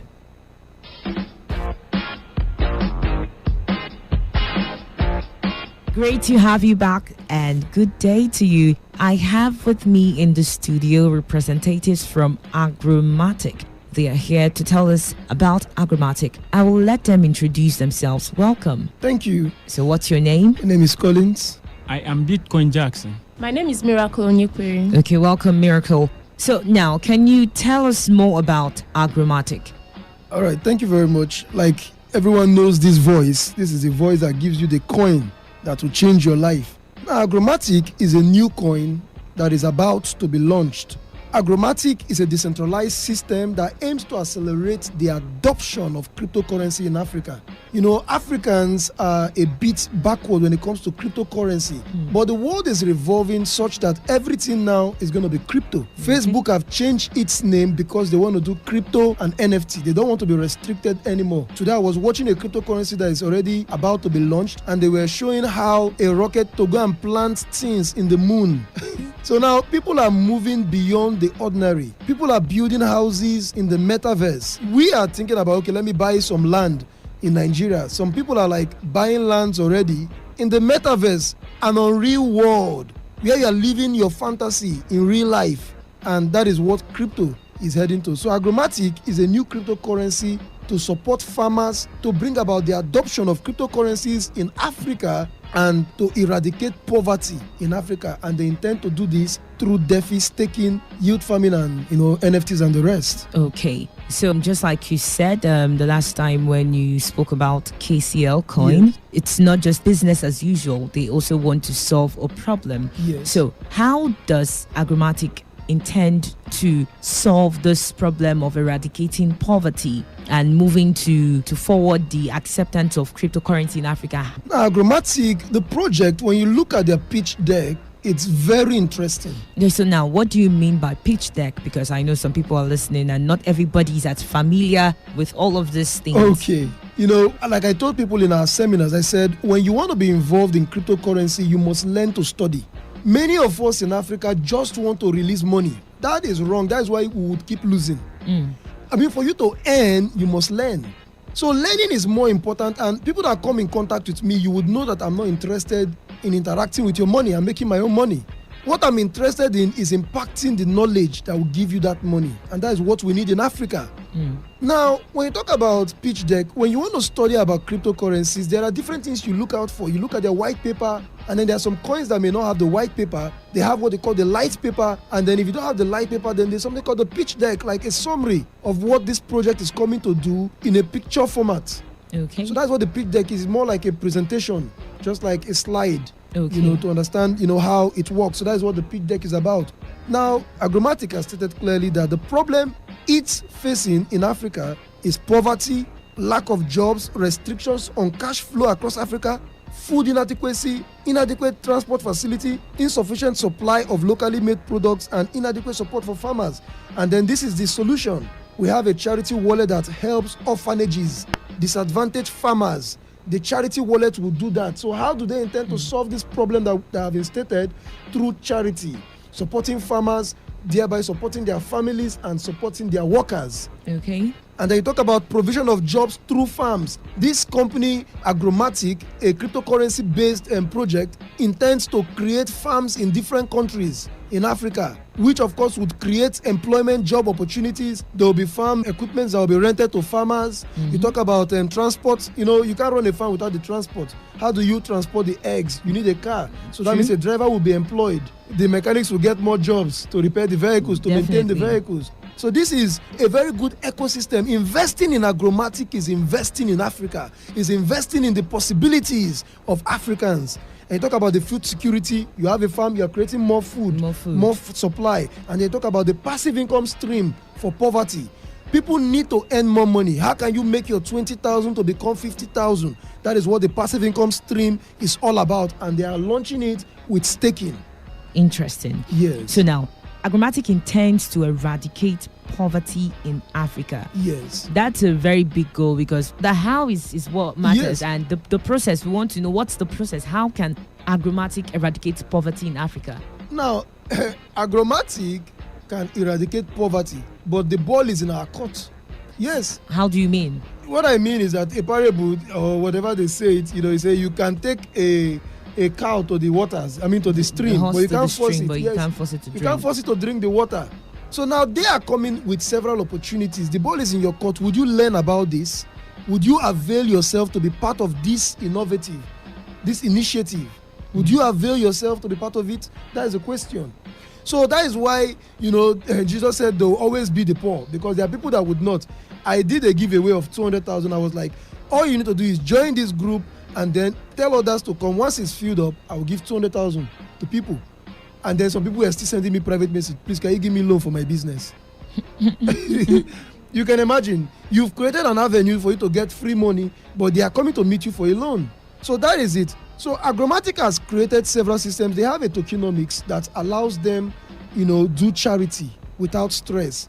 Every time someone buys the coin or sells the coin, that charity wallet increases. And the integrity of the developers is what is important. And Agromatic developers are very, they are full of integrity. Oh, that's great, because we've heard stories countless times where projects start up and it fails. That's true. After people have invested, people have bought the pre-sales and a lot of things, yet they still do not get into the market. So now, what are the tokenomics? How does this work? I think this is like the very first time I'm getting to hear this. I think it's somewhat related to tokens, right? Yes, of course. Okay, so tell us more. Now, Agromatic has a maximum supply of 2 billion.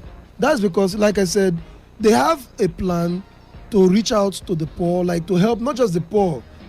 Everybody needs passive income. Yeah. If you're hearing the sound of my voice, you need passive income. Like Warren Buffett have said, and I keep reaffirming it, that if you don't learn how to make money while you sleep, eat and drive, then you will work until you die. I paraphrased it. So you want to make money while you are sleeping, and that is what Agromatic has come. Are you aware that Agromatic has launched its staking already? And the staking is already promising 30% monthly, which is paid every hour. Wow. So the moment you are part of Agromatic, you are earning more coins. So they have set aside, staking. You may be wondering, what is this staking? We've been hearing staking. You always talk about staking. Staking is like a fixed deposit. But in crypto, it gives you higher returns compared to the traditional traditional financial systems. Interesting. Yes. Wow, that's great. So how can they reach you? I believe some people are already wondering, I think I would like to know more about this. So how can they get to you? Okay, you can call me on the following number: 081 23 44 8735. I call it again: 081 23 44 8735. And you can also visit our office at number 21 Airport Road, number 15 Debwak Plaza, opposite Jonathan Oil. Once you call our numbers, we'll give you directions.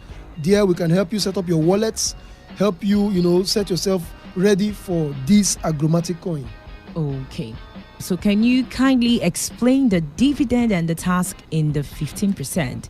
Now, that 15% is a tax that is put in the contract. Remember, we're dealing with a decentralized system where your money is not going to be given to any human. Your money will be controlled by you in your own wallet. So there's nothing like Collins, please help me register. I can't help you register. You have to register with your phone. I can't control your money. Nobody can control your money. So now the contract taxes anybody that buys the coin 15%. And then when you want to sell the coin, it taxes you 15%. So now, how is it shared? 4% goes for marketing. Show me a business without marketing, and then I will tell you something that is about to fail. True. And then they have 2% that will be for liquidity. Why? Somebody asked me a question and said, how are we sure that the liquidity will not be finished? I said, no. Their tokenomics already adds liquidity to the pool. So this coin will always be traded for life. Wow. Because in the tokenomics and the smart contract, it has put it that 2% of transactions would be returned back to the liquidity. So liquidity will keep increasing, and then 3% will, and mind you, the coin will be converted from Agromatic to Polygon-matic. This is one of the best coins right now with potential. So now what differentiates Agromatic from Polygon-matic? Polygon is the blockchain where Agromatic is being built on. Remember, there are tokens and there are coins. Tokens are built on other blockchains. So Matic, or call it Polygon, is the blockchain of Agromatic. Meaning, for you to operate Agromatic or to have Agromatic, you need a little portion of Matic. Of the Polygon. And Polygon has a very big future. Really? Yes. Interesting. Good to know. So now, has this coin been launched into the mainstream market? No. This coin, that is even the beauty. You are privileged. If you are hearing us now, then that means you are privileged to buy it at the cheapest price that you can ever get it. Because this coin is going to be launched in a few days' time. Wow. I think in 5 to 7 days' time, this coin will be launched on a launch pad, an ideal launch pad, pink sale launch pad. So now, during the pre-sale, that is where you are able to get the coin at the cheapest price. Many people wait for a coin to moon. It has done 50x, 500x, and then like, I want to buy this coin, and then you see the coin dropping, and then you're in loss. Of course, it may go back up. How about when you buy it at the pre-sale, and then the price goes 100x? That means you're in massive profit. That was what we enjoyed in KCL, and I believe that we would all enjoy that in Agromatic. Oh, great. So over to you, Mr. Jackson, Bitcoin Jackson. You've named yourself after Bitcoin already. I did. So something that you like, something that you do. Can you tell us your experience with cryptocurrencies and why you think Agromatic is something that people should buy into? Yeah, thank you very much. I'm happy and I'm privileged to answer this question to the public. I ventured into crypto earlier, and I moved from small to bigger and more bigger. Crypto made me who I am today. Interesting. And I will advise everybody, if you're not in crypto, you're not anywhere. Join this move and make your family proud. Agromatic will help you achieve that result. Thank you. Okay, thank you very much. Great. And also, earlier, you remember we introduced Miracle Onyekwere. So tell us your experience with KCL coin and why you think people should buy into cryptocurrencies. What are the opportunities that exist in cryptocurrency? Okay. My experience with KCL is, the thing is, I was very, very broke before I got into cryptocurrency and KCL. I started it with KCL, and buying KCL at a very cheap price at the pre-sale. Then it got up, I got profits, okay? Then through that, I was able to see that I was not broke, like I could afford the basic necessities, the things that I could not afford in a normal day. It just came easily through KCL. So I would advise people to go for Agromatic, okay? They should go for Agromatic. At least it's going to help you, get the necessities of life, which are important. Yeah, which are very important. Being broke is deadly. Definitely, really. Nobody wants to be broke. Okay, so over to you. Tell us about the pre-sale of this coins and also the roadmap for Agromatic. All right, the roadmap is very clear. They have so much in store. When you read the pitch deck, you will find that there. You see the Q3, they talk about the team formation, planning and research, which they have already done. They have the social media creation, the website launch, the Agromatic token creation, which has been done. And then now the private sale and then the official launch. This is going to be the next big thing. Agromatic is going to change a lot of people if you can get it in the pre-sale. Even the pre-sale, you may not even get it, but you are sure of buying it when it's launched. But if you can get it in the pre-sale, then congratulations to you. We have witnessed pre-sales. I did the last pre-sale and they gave me a very little allocation, as little as $35. Do you know they released only 33% of those coins that I bought, and I made over $500 on that. And that was what they could give to me. Of course, I could have bought more. But they gave me only allocation for $33. Nobody releases their coin to the public. Agromatic is the future for every African. And if you are part of Agromatic, then congratulations. When the inflation comes next year, we'll be smiling the way I'm smiling right now. Okay, so once again, tell us how we can reach you. The number to call 081-2344-8735 or 080-2870-9451.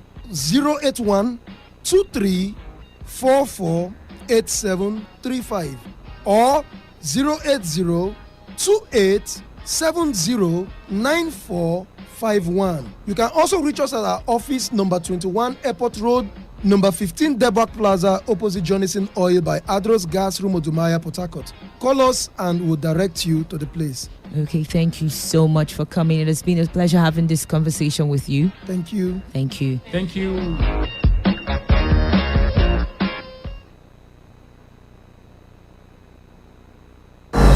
Okay, it's live on Today 95.1 FM. Where else can be better? Tuning on to Today 95.1 FM, and we will make your day. When the weather becomes strict and everything becomes unsteady, the only way to go is tune to Today 95.1 FM. And the world of information, entertainment, and education will be served as breakfast lunch, and dinner. Welcome to the show. You're listening to Today's Quest. A newspaper review segment is what we've Now got. who says I can't bring the party to your house right now? Because, even if it's raining, I still bring the heat right here. I am here for you, and I know you are here for me. It is surely the best 15 minutes of football you can find anywhere on radio. People, back here in the Garden City of Port Harcourt. Today, 95.1 FM. Nothing but the best. Nothing but the best. You're about to listen to 5.1. Get ready. It's the world of broadcasting as Today 95.1 FM brings you entertainment, information, education as they unfold every day. Today 95.1 FM. Do you know that I'm necessarily mentioned? Do you think I used to climb some tree alone in this village? So, you say you've not benefited anything from Nigeria. What was your favorite Nigerian movie growing up? 1, 2, 3. Isakaba. It took time. Conspiracy. Today 95.1 FM. Don't touch that dial. Make sure you are tuned to your numero uno. Tell me, where's your money now? Why, man? I will not take 95.1 FM, voice of the people. And we're back. Every day, every hour, when the big stories break, depend on our 24-hour news team to bring you the latest. Today, 95.1 FM. Whether it's happening in Port Harcourt, South, Nigeria, or around the world, we've got you covered. On air, online, delivering balanced news and unbiased analysis. Today, 95.1 FM. This is Today 95.1 FM, Port Harcourt. News.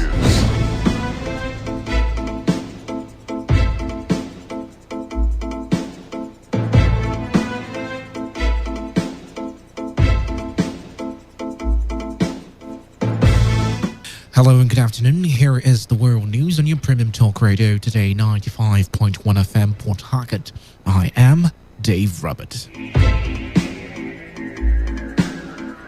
The headlines: bandits kill 18 people in a bus attack in Isan local government area of Sokoto State.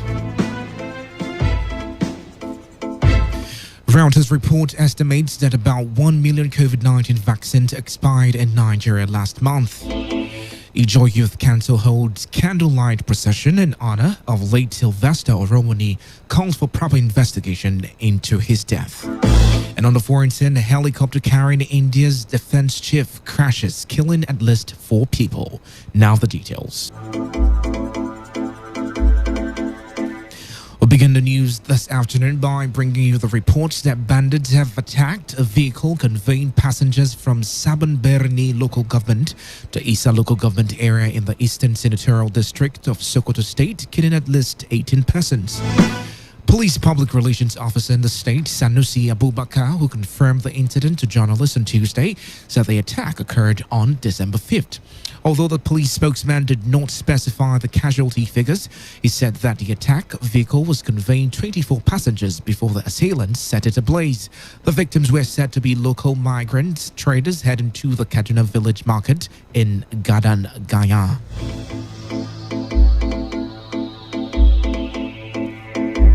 Up to 1 million COVID-19 vaccines are estimated to have expired in Nigeria last month without being used.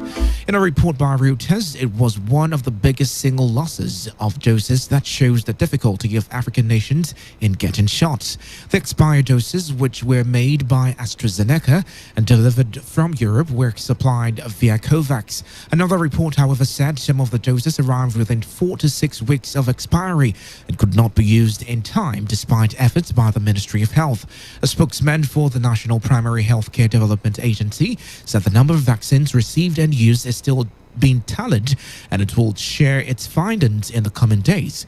But the WHO declined to give the figure of the expired vaccine, but said 800,000 additional doses that had been at the risk of expiry in October were all used in time.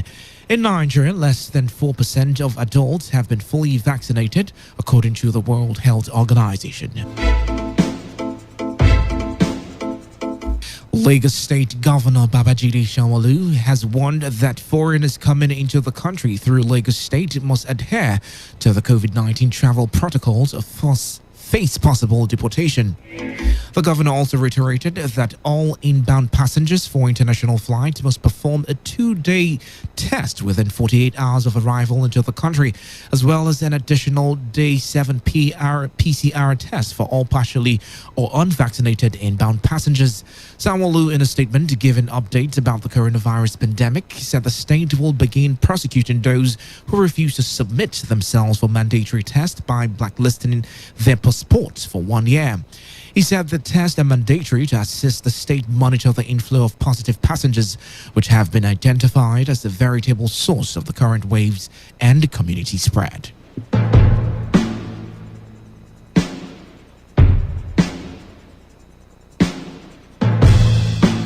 Still in Lagos State, the Lagos State Police Command on Tuesday said 5 students of Dowen College, as well as 3 housemasters of the school, are now in their custody over alleged involvement in the death of their colleague, Sylvester Romani Jr. The 12-year-old Sylvester was said to have died from the injuries sustained during an alleged assault by 5 of his colleagues who wanted to initiate him into cultism.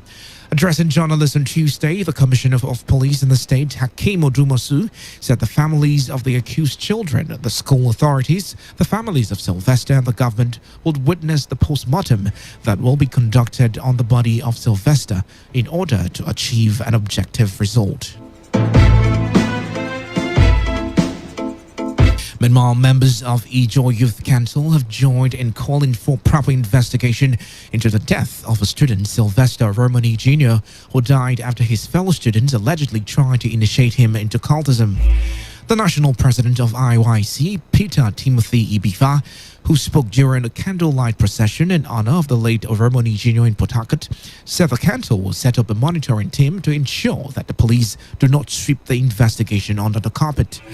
Timothy Ibifa maintained that justice on the death of the little Ijaw son will prove that the justice system of Nigeria is working.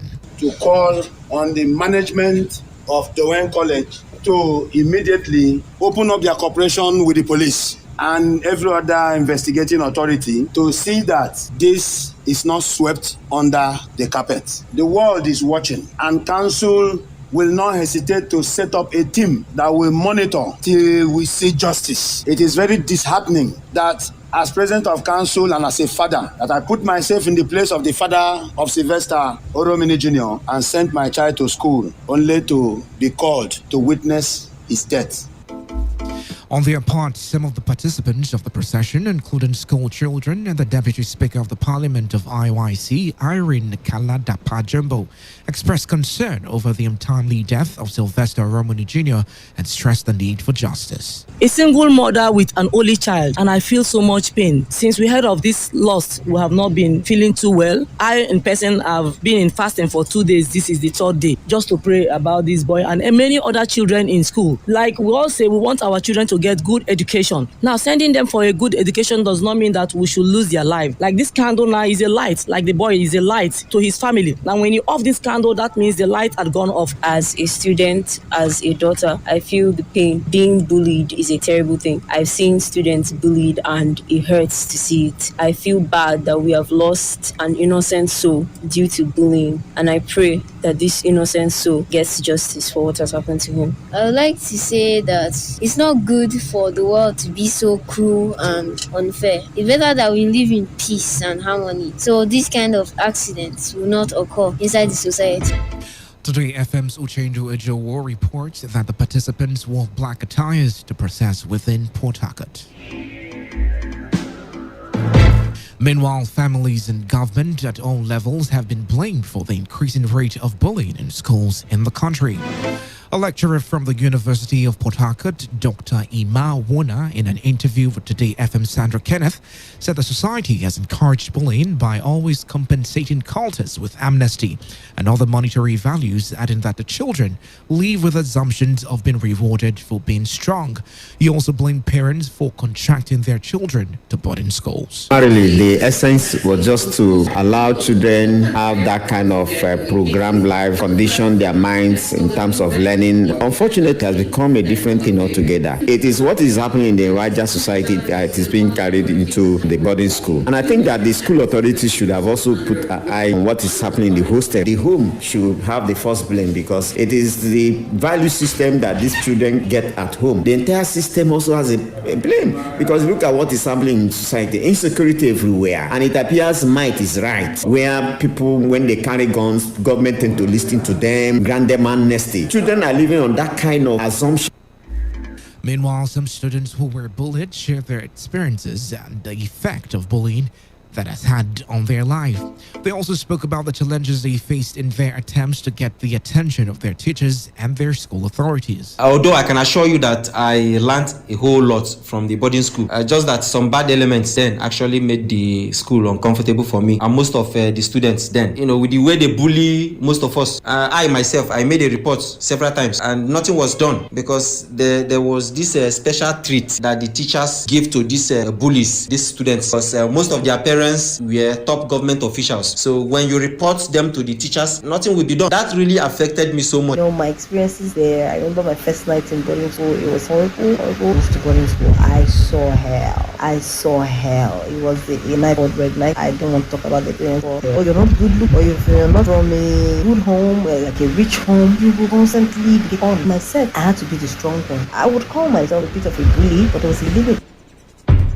Moving on, a human rights advocacy group, the Center for Basic Rights Protection and Accountability Campaign, has called on the River State Commissioner of Police, Friday Ibuka, to prevail on the police division in Inchia, a Lime local government area of the state, to rearrest a man suspected to be involved in a raping of a 12-year-old girl.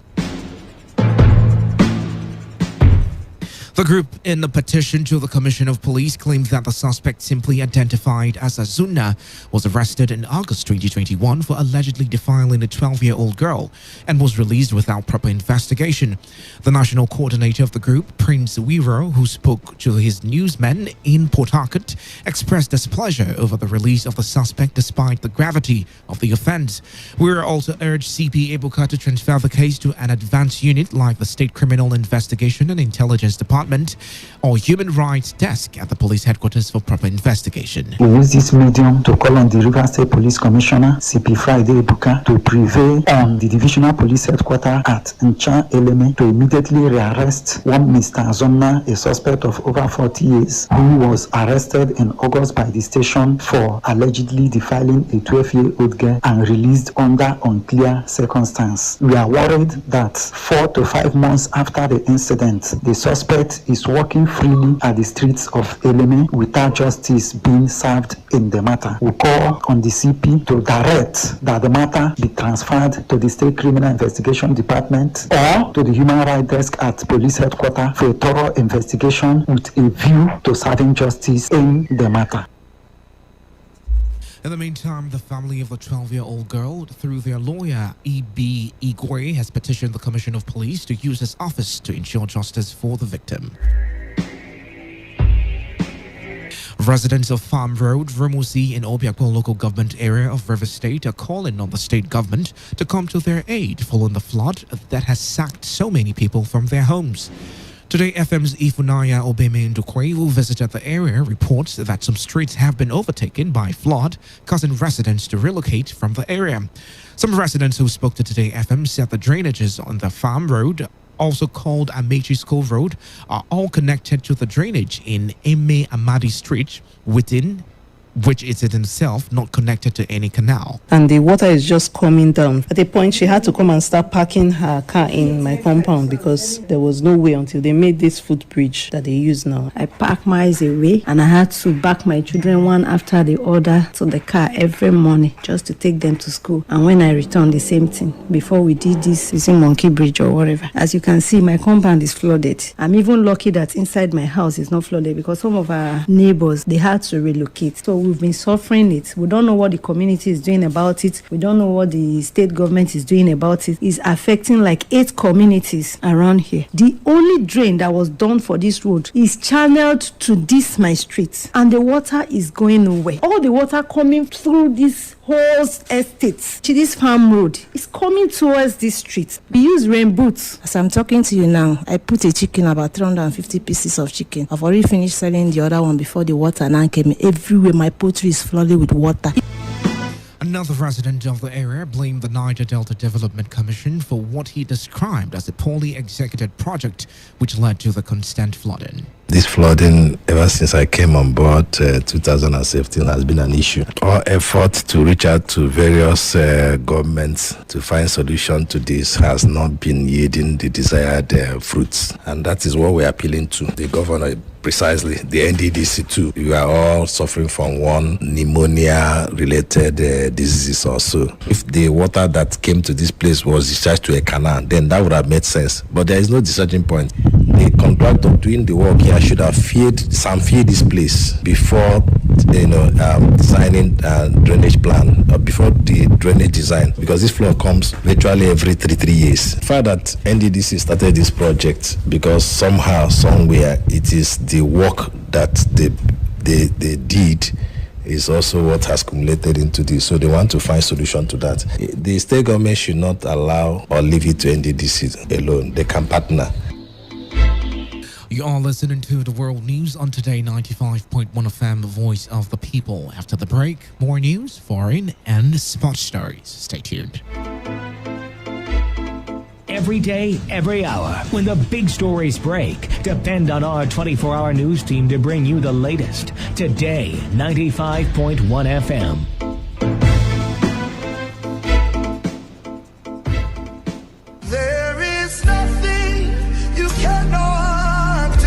Glorious Covenant Church Headquarters Parish, Kilometer 2, Iwofe Road, Rumo Precom, presents a 2-day mega healing crusade with the theme, In the Days of His Power, taken from the book of Psalm 110, verses 3, featuring salvation, healing, breakthrough, and deliverance. Date is 10th and 11th December 2021. Time, 4:30 p.m. daily at the church field. Guest speaker, Reverend Dr. Omar Opai. What separates a man from other men is to know what others do not know.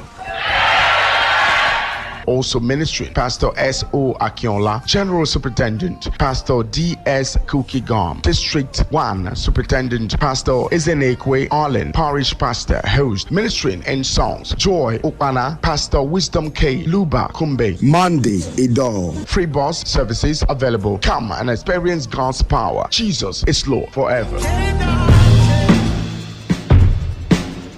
Welcome back. This is the World News on Today 95.1 FM, Voice of the People. The time is 16 minutes gone past 12.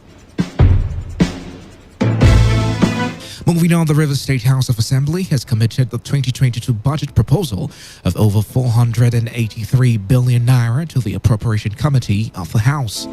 This follows a debate by lawmakers over the appropriation bill. Speaker of the House, Ikuyi Awaji Ibani, while commenting on the budget, urged the committee to invite ministries, departments and agencies of government to defend their allocations. Appropriation will hereby committee on appropriation. The appropriation committee should be able to work with the various standing committees to ensure that the report of the committee is submitted to the House by Tuesday next week. Various standing committees will able to also carry out their budget defense sessions in a manner that civil society organizations should be able to also partake in the process. It is important, given the openness of our business here and the transparent nature of the budgeting process in Rivers State. I believe that the various chairmen of the various standing committee able to give access to civil society organizations to also witness the project defense of the various entities. The committee was given 1 week to submit its report to the House.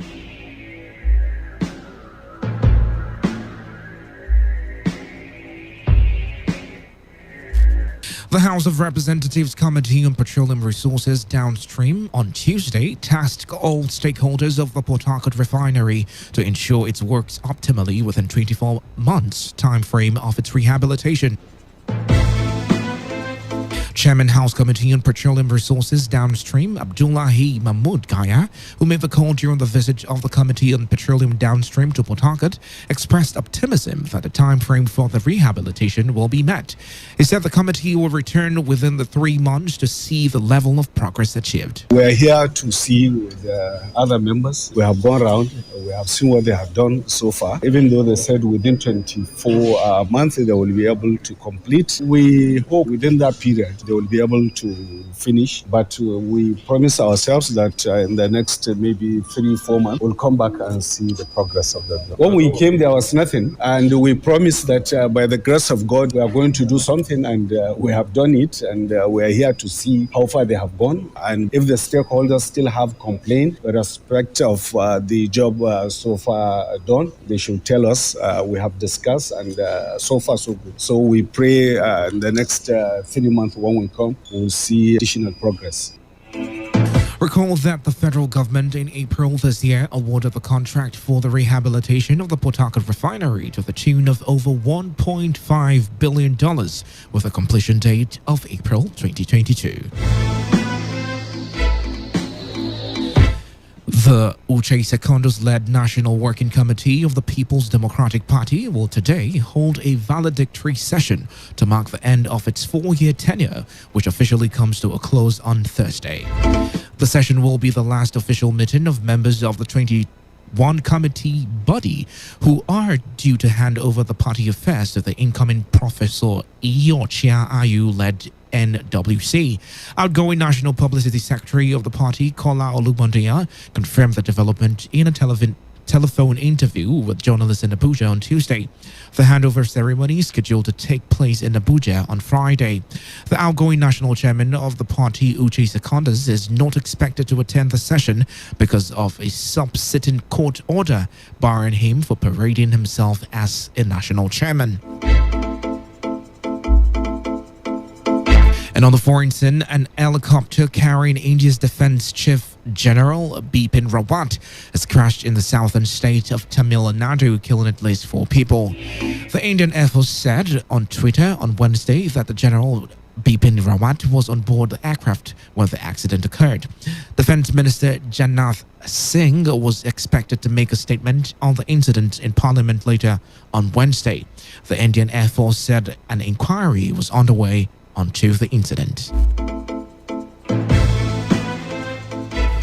And in Germany, Olaf Scholz has been confirmed as the country's new chancellor, leading a 3-party government that takes over from Angela Merkel after 16 years in office. He was voted in by the German parliament where his coalition has a substantial majority. The center has left Social Democrats will govern alongside the Greens and the business-friendly Free Democrats. The handover of power marks an end to Merkel's 31-year political career. Scholz, a self-spoken 63-year-old, steered a Social Democrat to election victory in late September, positioning himself as a continuity candidate because he played a key role in the Merkel's government as vice-chancellor.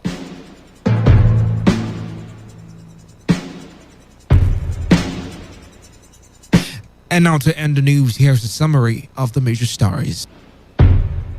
Bandits have killed 18 people in the bus attack in the Isa local government area of Sokoto State. Reuters report has estimated that about 1 million COVID-19 vaccines in Nigeria got expired last month. The Ijo Youth Council has held a candlelight procession in honor of late Sylvester Oromoni with a call for proper investigation into his death.